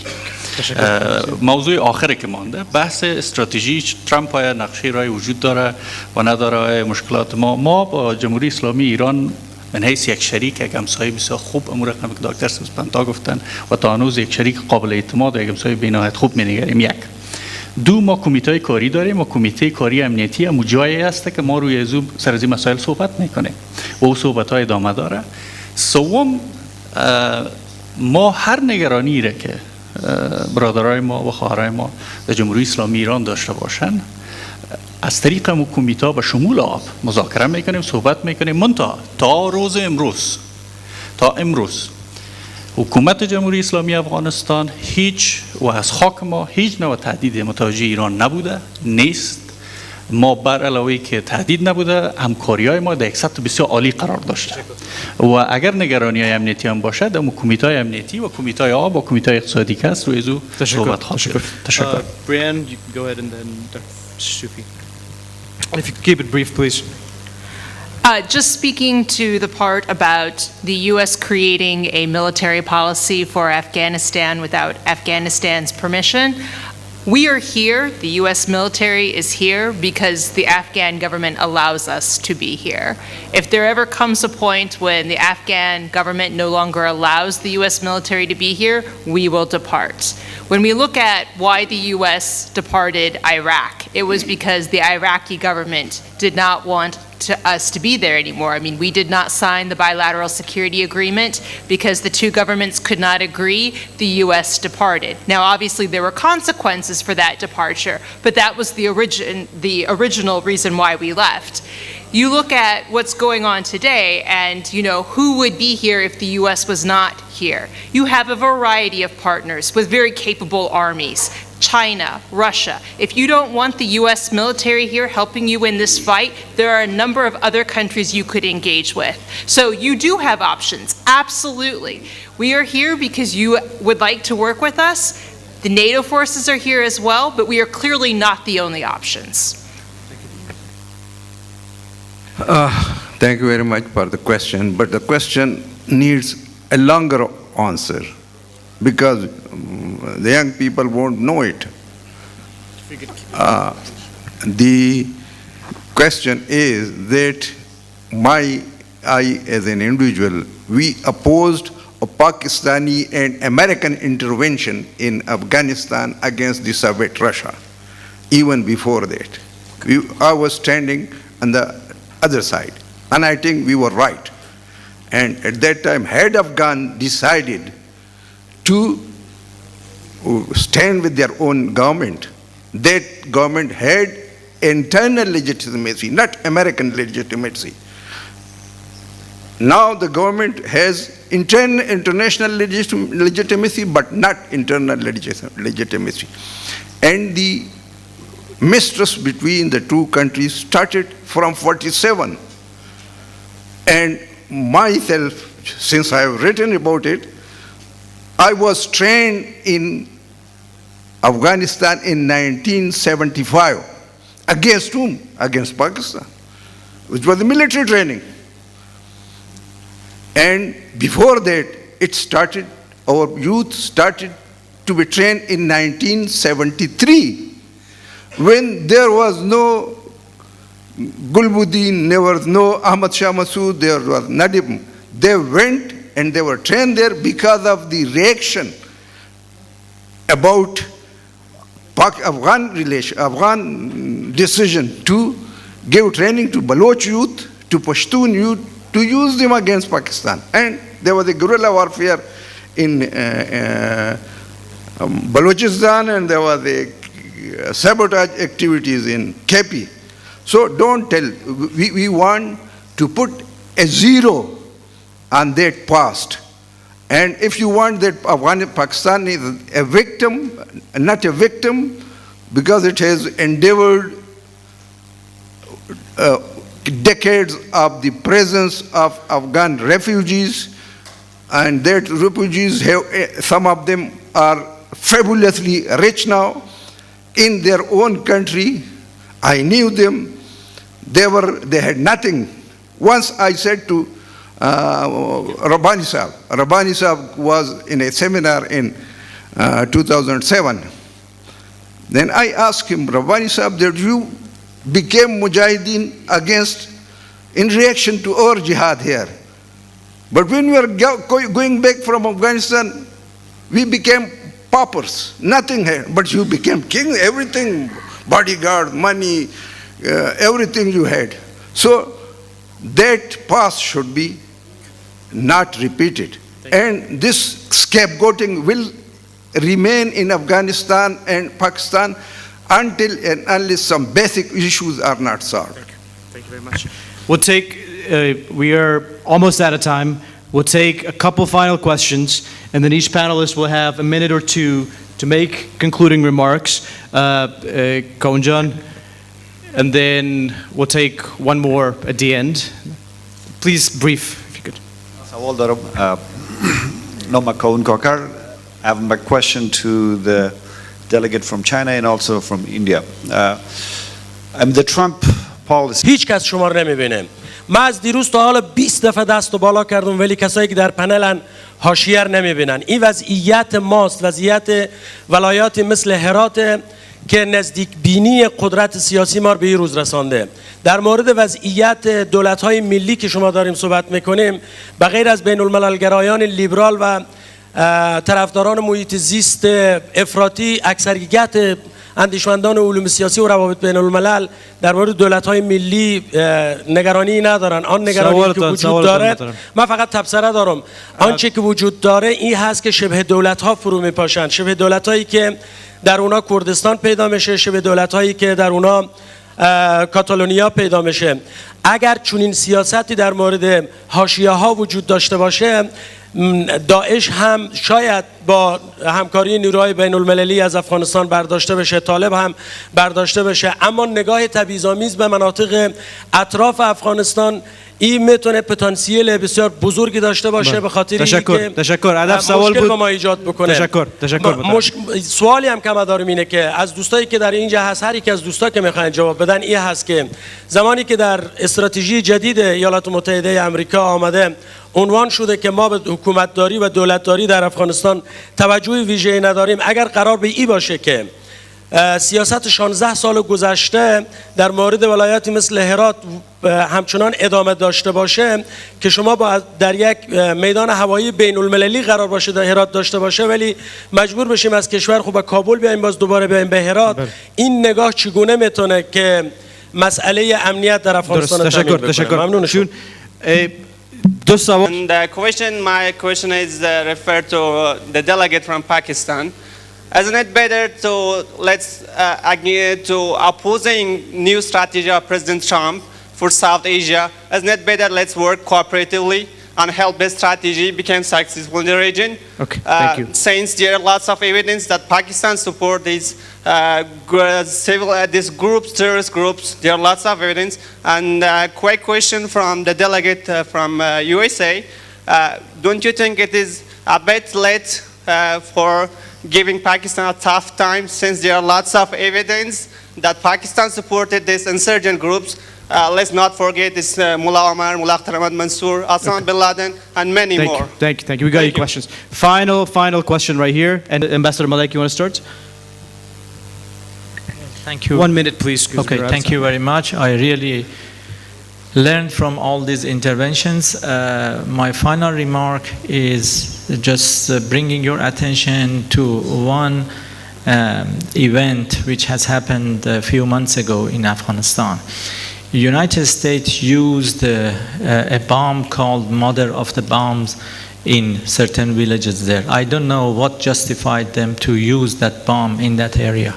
But I can understand that the amount of the money which has been used to create that bomb, to deliver that bomb, to use that bomb in that area, by half of it, all those villages which has been targeted in that area could be developed, could be part of the sympathizers of the of Afghan government in Kabul.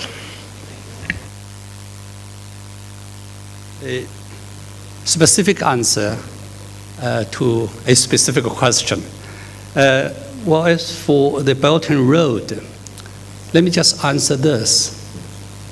Well, stability and development, they are two halves of the same walnut. And China wants to, well, some companies want to move to the West. However, some companies, some friends express that, well, is it safe? Let me ask you a question. How many Afghan friends you would like to move your family and friends to South Sudan today? Raise your hands. To North Korea? Apparent, you have certain concerns. The other three, let me provide philosophical questions, answers. The first one is to be or to do. That's the question. Well, some people talk about democracy, nation building. Fine. Now in an African tribe, hungry women, no place for education. You bring democracy there first, or bring bread first. And the second is black, white, being tough or soft. Let me just tell you a story of Aristotle. Some people ask him, being tough is better or being soft is better? He opened his mouth, this 80-year-old gentleman. He said, look at my mouth. The other guy didn't know the answer. He said, well, look at my mouth. All the hard ones' teeth are gone, but the soft tongue remains there. Thank you. And then I wouldn't mention, predict, because you know your country's future best. I'll only name another neighbor of China, the Cambodia. Like Hun Sen used to be a fighter against the government. Now he's the prime minister. Now what proves best for that country may not be good for you, but other countries' experience may come to be an important reference point of yours. Lastly, I would like to concur the former minister and from the distinguished institute. What you need, he ably said, Afghan need not to be dragged by outside powers. You know best what is best for you. Thank you very much. Thank you. Professor, sorry, 1 minute. In regards to the question about is it too late to punish Pakistan, I will say up front, I study Central Asia, so what I know of Pakistan is really about what they're doing with Central Asia. But it seems to me that in Washington, we have two sides in regards to our policy on Pakistan. You have those who believe in carrots, and you have those who believe in sticks. And it's who's exerting more force at any given time. Are we giving more carrots to Pakistan, or are we beating them with more sticks? I would say at this point in time, the sticks are out. Now that being said, General Mattis recently said that, we're going to give them one more chance.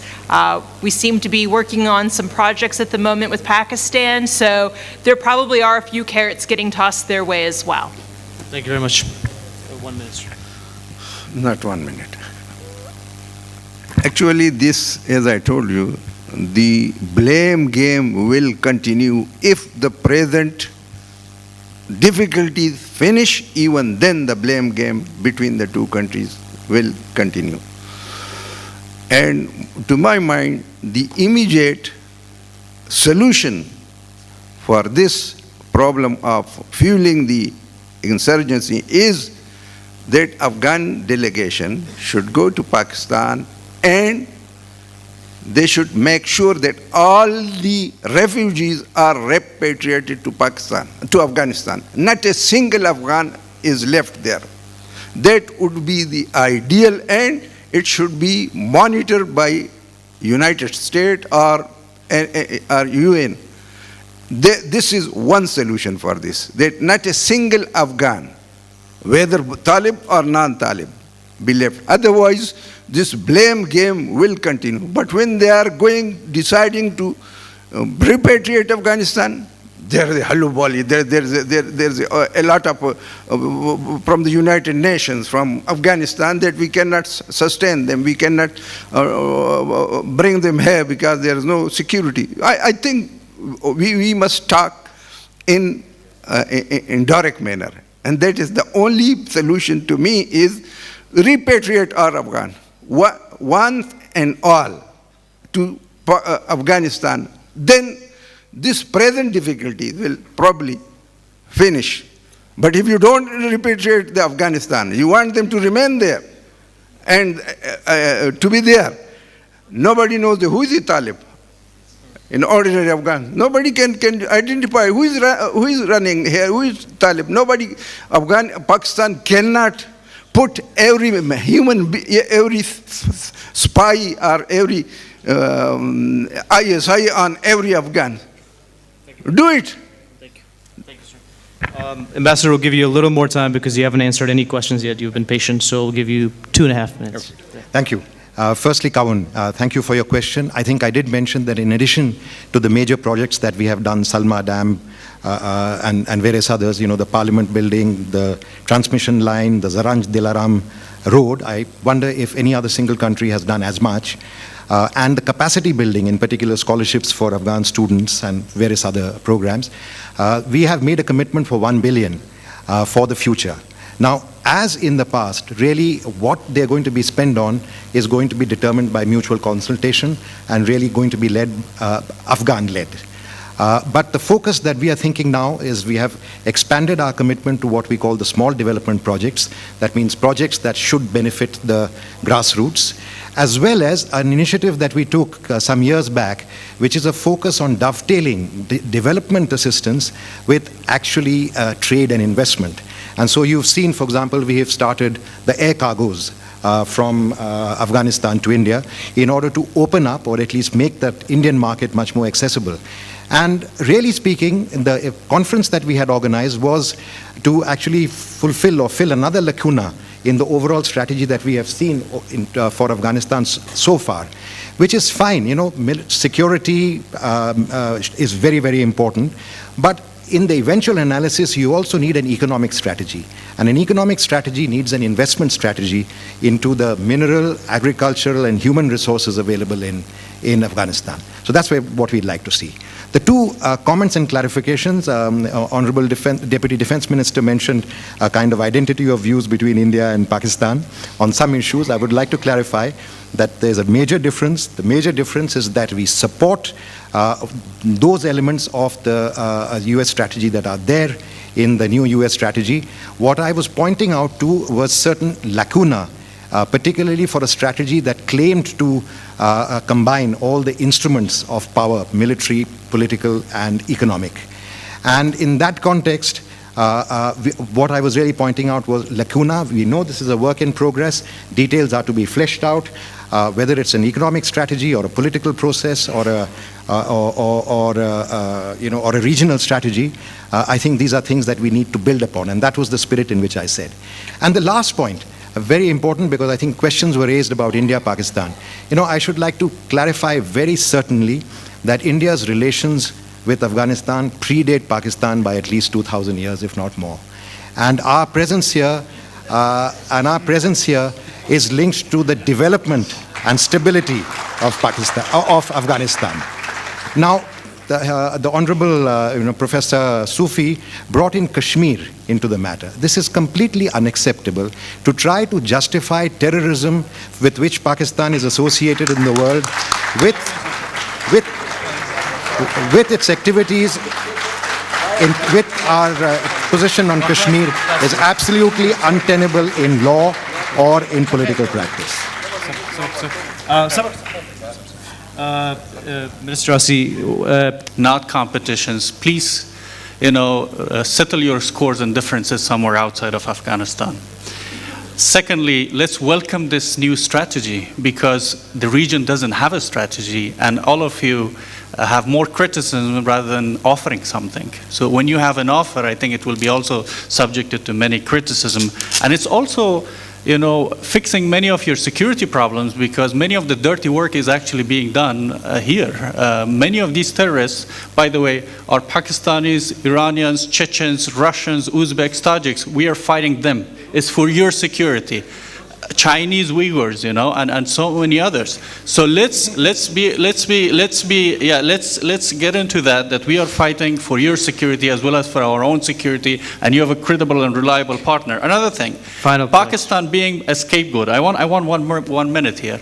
I think the goats were Mullah Omar and Mullah Mansour who were killed inside Pakistan, and probably they were the scapegoats there. It was not. They were not there for fun. With Pakistani passports and visas. Another issue which I want to mention is we are committed to peace. and we want peace with people who are willing, and we have been calling for peace for the last 15 years. Mr. Karim Amin is here, a very respectable of the leadership of the Islami group, and it's an example and a demonstration that we want peace for whoever who extends the hand for peace. In terms of the bomb that was targeted Daesh canals in Nangarhar, it was for Iranian peace as well. Daesh is your enemy too. And final thing which I want to mention is we have internal cohesion issues, like many of you. I mean, if you look at India, you have your own internal issues, you have your elections, you have different areas, you have Imran Khan and Nawaz Sharif, fighting each other, but that doesn't mean that the internal problems, we are one Afghanistan. There is no north, south, east, west. Like any democracy, we have our own problems and we'll sort it out ourselves. Thank you very much. Thank you. So, Kashmir is internationally recognized problem. Even the UN recognized it. Is the only dispute after Palestine, which is internationally recognized problem. Keep quiet. So keep. Secondly. Final point. And Indian interference predates these things. Kulbhushan Yadav is a raw agent. He has been thank caught, you very much. And he has been caught there in Balochistan for fueling insurgency. Thank you very much. Thank you. If you could cut off the. Thank you very much. Thank you. All the leaders of Mujahideen who are ruling here. Thank you very much. So, I'm sorry that we didn't have this much spice earlier, but thank you everyone, and thank you for a great conference. Thank you very much. Thank you very much. Indeed, it was very interactive and interesting. I would like to, now it's the time that everybody thanked one person from yesterday until now, and that's Dr. Muradian. So he's going to have his remarks, and yes, welcome. باشه یک گپ دارم بسم الله الرحمن الرحیم با عرض سلام و بعد از ظهر بخیر به همه دوستان. ای قوم به حج رفته کجایید معشوق همین جاست بیایید معشوق تو همسایه و دیوار به دیوار در بادیه سرگشته شما در چه هوایید گر صورت بی صورت معشوق ببینید هم خواجه و هم خانه و هم کعبه شمایید 10 بار از آن راه بدان خانه برفتید 10 بار از آن راه بدان خانه برفتید 1 بار از این خانه بر این بام بیایید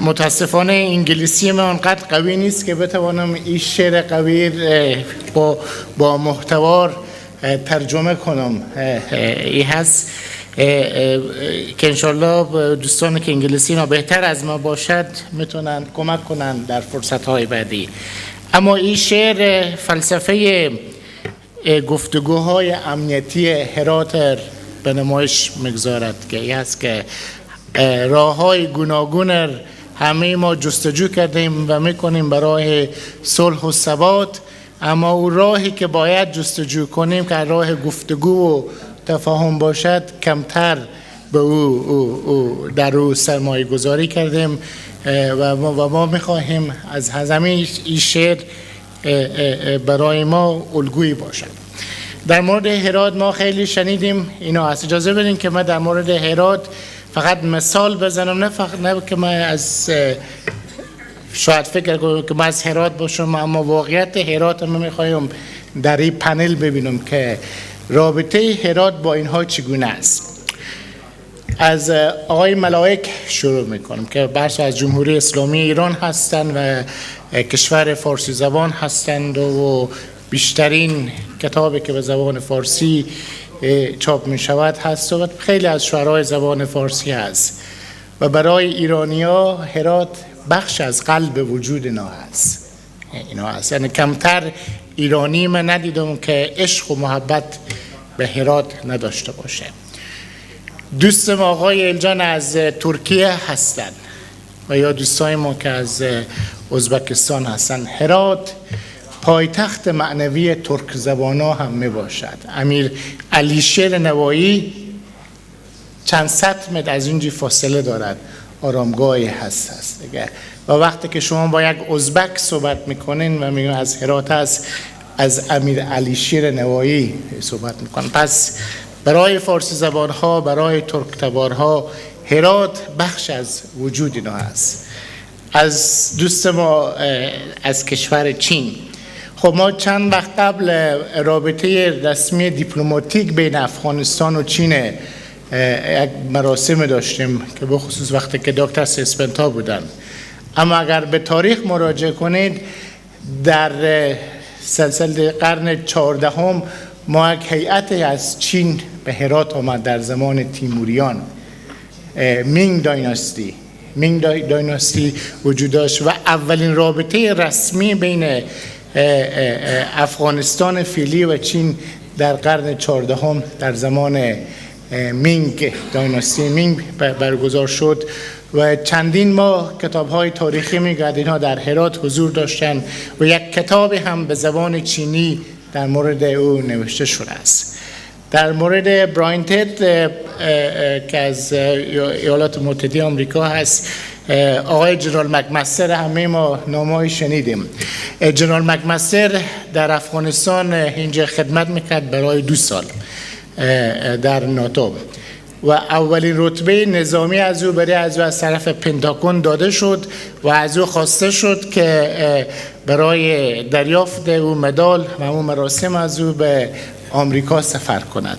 اما جنرال مکمستر هرات انتخاب کرد و او وقت هم دکتر سبا والی هرات بودند و یک برنامه بسیار خرد اما بسیار باشکوه برای جنرال مکمستر در همین شهر داشتن و اولین رتبه نظامی جنرال مکمستر در شهر هرات به او داده شد و تا حال جنرال مکمستر خود به عنوان یک جنرال هراتی امریکن میشناسد.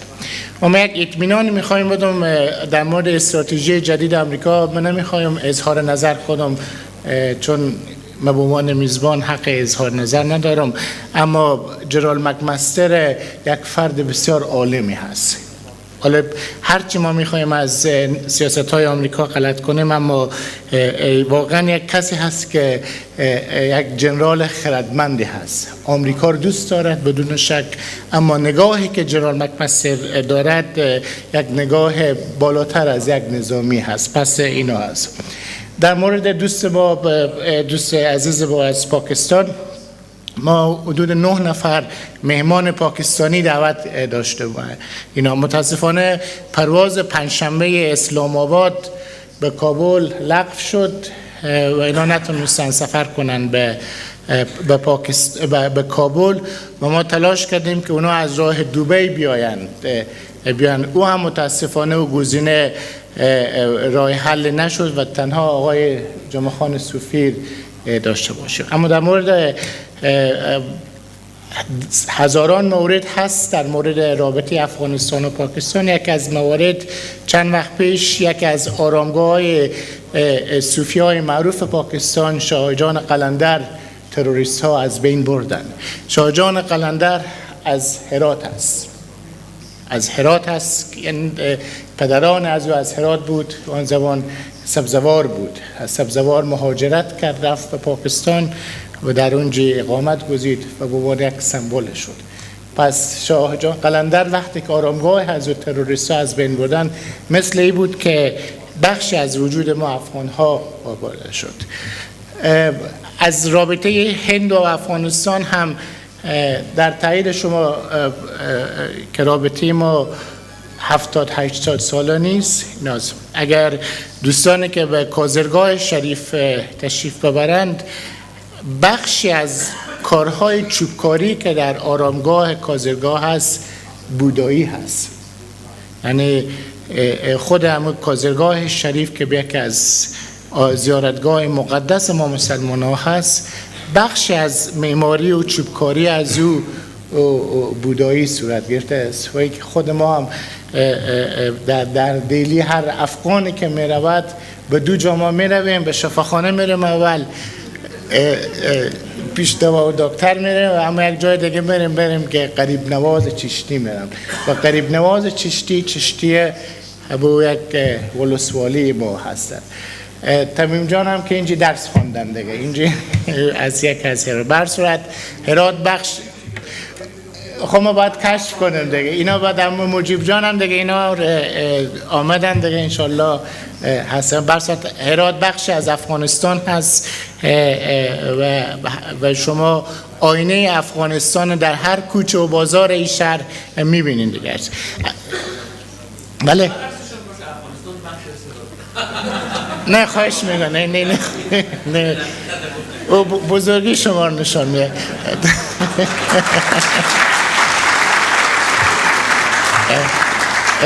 در صورت اگه اجازه بدیم صحبت ها خب من به انگلیسی ادامه بدم که ladies and gentlemen, it is a great pleasure for us at the Afghan Institute for Strategic Studies to host you here, particularly to our esteemed and distinguished guests who are traveling from Afghanistan. And I tell you, it is not an easy decision to come to Afghanistan, really, because every single news channel that you open, there is a bad news about Afghanistan. And the fact that you take the decision to come all the way to Afghanistan in a very difficult, dangerous zone, it indicates your commitment for Afghanistan. And so we are very grateful to our esteemed distinguished guests who are traveling from Afghanistan.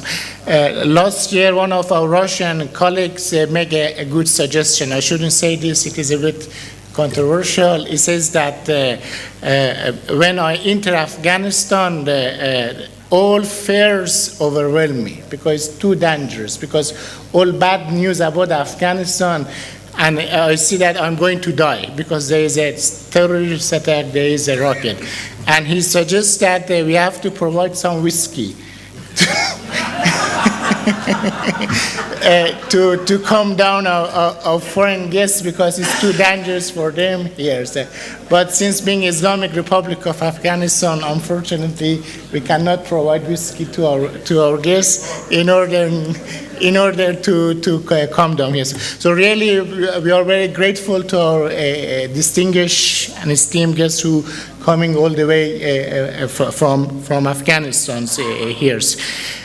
And more importantly, I would like to once again thank the people of Herat who are the main hosts of this conference because what we do is really, this is the logistical arrangement, which as we have seen is not very good, but the real host is the people of Herat, which we are very grateful to people. من بار دیگر هر سال عذرخواهی از مردم شریف هرات دارم که دو سه روز ما رو تحمل کردن، به خصوص بستن سرک ها هست در قلب شهر هرات هست که متاسفانه 2 روز 3 روز زندگی مردم عادی هرات مختل میشد، اما صبر و حوصله‌ای که مردم هرات نشان دادن در بابای 2 3 روز من بسیار از اونها سپاسگزار هستم و امیدوار هستم به بزرگی خود همه ما ببخشند. تشکری دوم ما از نیروهای امنیتی هرات می باشند، از قماندانی، از امنیت ملی، از قلوردوی هرات، از پلیس نظم عامه که تقریبا 1 هفته هست اینا شب و روز برای امنیت با تلاش میکنن. بسیار سپاسگزار هستم و همچنین بسیار سپاسگزار هستم از مقامات حکومت در کابل. جناب آقای آسی بسیار زحمت کشیدن، از امنیت ملی آقای اجمل عابد، استانگزی صاحب، آقای اتمر، وزیر صاحب داخله، وزیر صاحب دفاع، شخصا هم تلفنی صحبت کردن با مقامات محلی و هم چندین مورد پیگیری کردن، مسائل امنیتی. از وزارت امور خارجه به جمهوری اسلامی افغانستان در قسمت صدور ویزا هم بسیار سپاسگزار هستم. اینها بسیار زحمت کشیدن. اینها از وزارت داخله در قسمت همکاری هایی که داشتند در قسمت میدان هوایی، جاهای دیگه، از ارگان های محل، از رسانه های محترم که در قسمت پوشش این برنامه و آمادگی، از همه از اونها ما سپاسگزار هستم. سپاس ویژه هم هرچند رسم ما نیست که ما از خود تشکر کنیم. سپاس ویژه از جناب دکتر سویسپنتا هستند که در قسمت عناوین این کنفرانس اینها بشورت ها همیشگی خور دادن برای ما در قسمت انتخاب مهمان ها و که چی موضوعات مورد بحث قرار بگیره. هرچند اینا از ما خواستن تشکر نکنیم، بازم من مثل همیشه گپ اینا نادیده میگیرم. تشکر از راهنمایی های شما و همچنین تشکر ویژه دارم از دوستان و نهادهایی که در قسمت تمویل مالی همایش کمک کردن. سفارت ایالات متحده آمریکا برای ما بسیار کمک کردن، هم از لحاظ مالی و هم از لحاظ سیاسی از این لحاظ. همانطور که میدانید محدودیت هایی هست برای سفر به افغانستان، اما واقعا دوستان ما در سفارت آمریکا همکاری کردن در قسمت تشویق و راهنمایی بعضی ها که چقدر بسیار ما از دوستان ما در سفارت ایالات متحده آمریکا سپاسگزار هستیم و سپاسگزاری ویژه هم داریم از سفارت جمهوری هند در قسمت تمویل بخش از منابع مالی. از Guatem says that you attended the first in 2012, which was held at the Citadel, and since then, after Indian Embassy has been a generous and committed supporter of the HSD. So if there is any credit to share, certainly a great percentage of that credit has to go to India. Also, we are grateful to the Embassy of France. Once again, they have been our generous partners in supporting this conference, and also the Asia Foundation that also they support us. And a special thanks goes to our staff at AISS that have been working hard during last 2-3 weeks, and I'm very grateful to all of us. بار دیگر از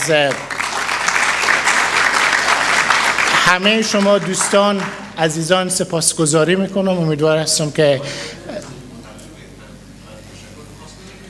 میم دیگه از همه شما سپاسگزار میکنم، از تمام کسانی که نام گرفته شد و فراموش شد، از جمله دکتر فرهاد که همکار ما هستند در انستیتوت که یکی از بهترین مترجمان هایی که واقعا در بین فارسی زبان ها و پشتو زبان ها ما داریم دکتر فرهاد هستند. هم ترجمه فارسی اینا، انگلیسی اینا و زبان پشتو اینا واقعا اگر بگوییم بی‌نظیر نیست، کم نظیر هم هست. دوستان ما که در قسمت نور پردازی و دکوراسیون و اینها هم همه، بنابراین یک کار تیمی بوده است، یعنی کار تیمی بوده است که انستیتوت مطالعات استراتژیک یک بخش خرد از این پیش برده است. بار دیگر از همه شما سپاسگزاری میکنم.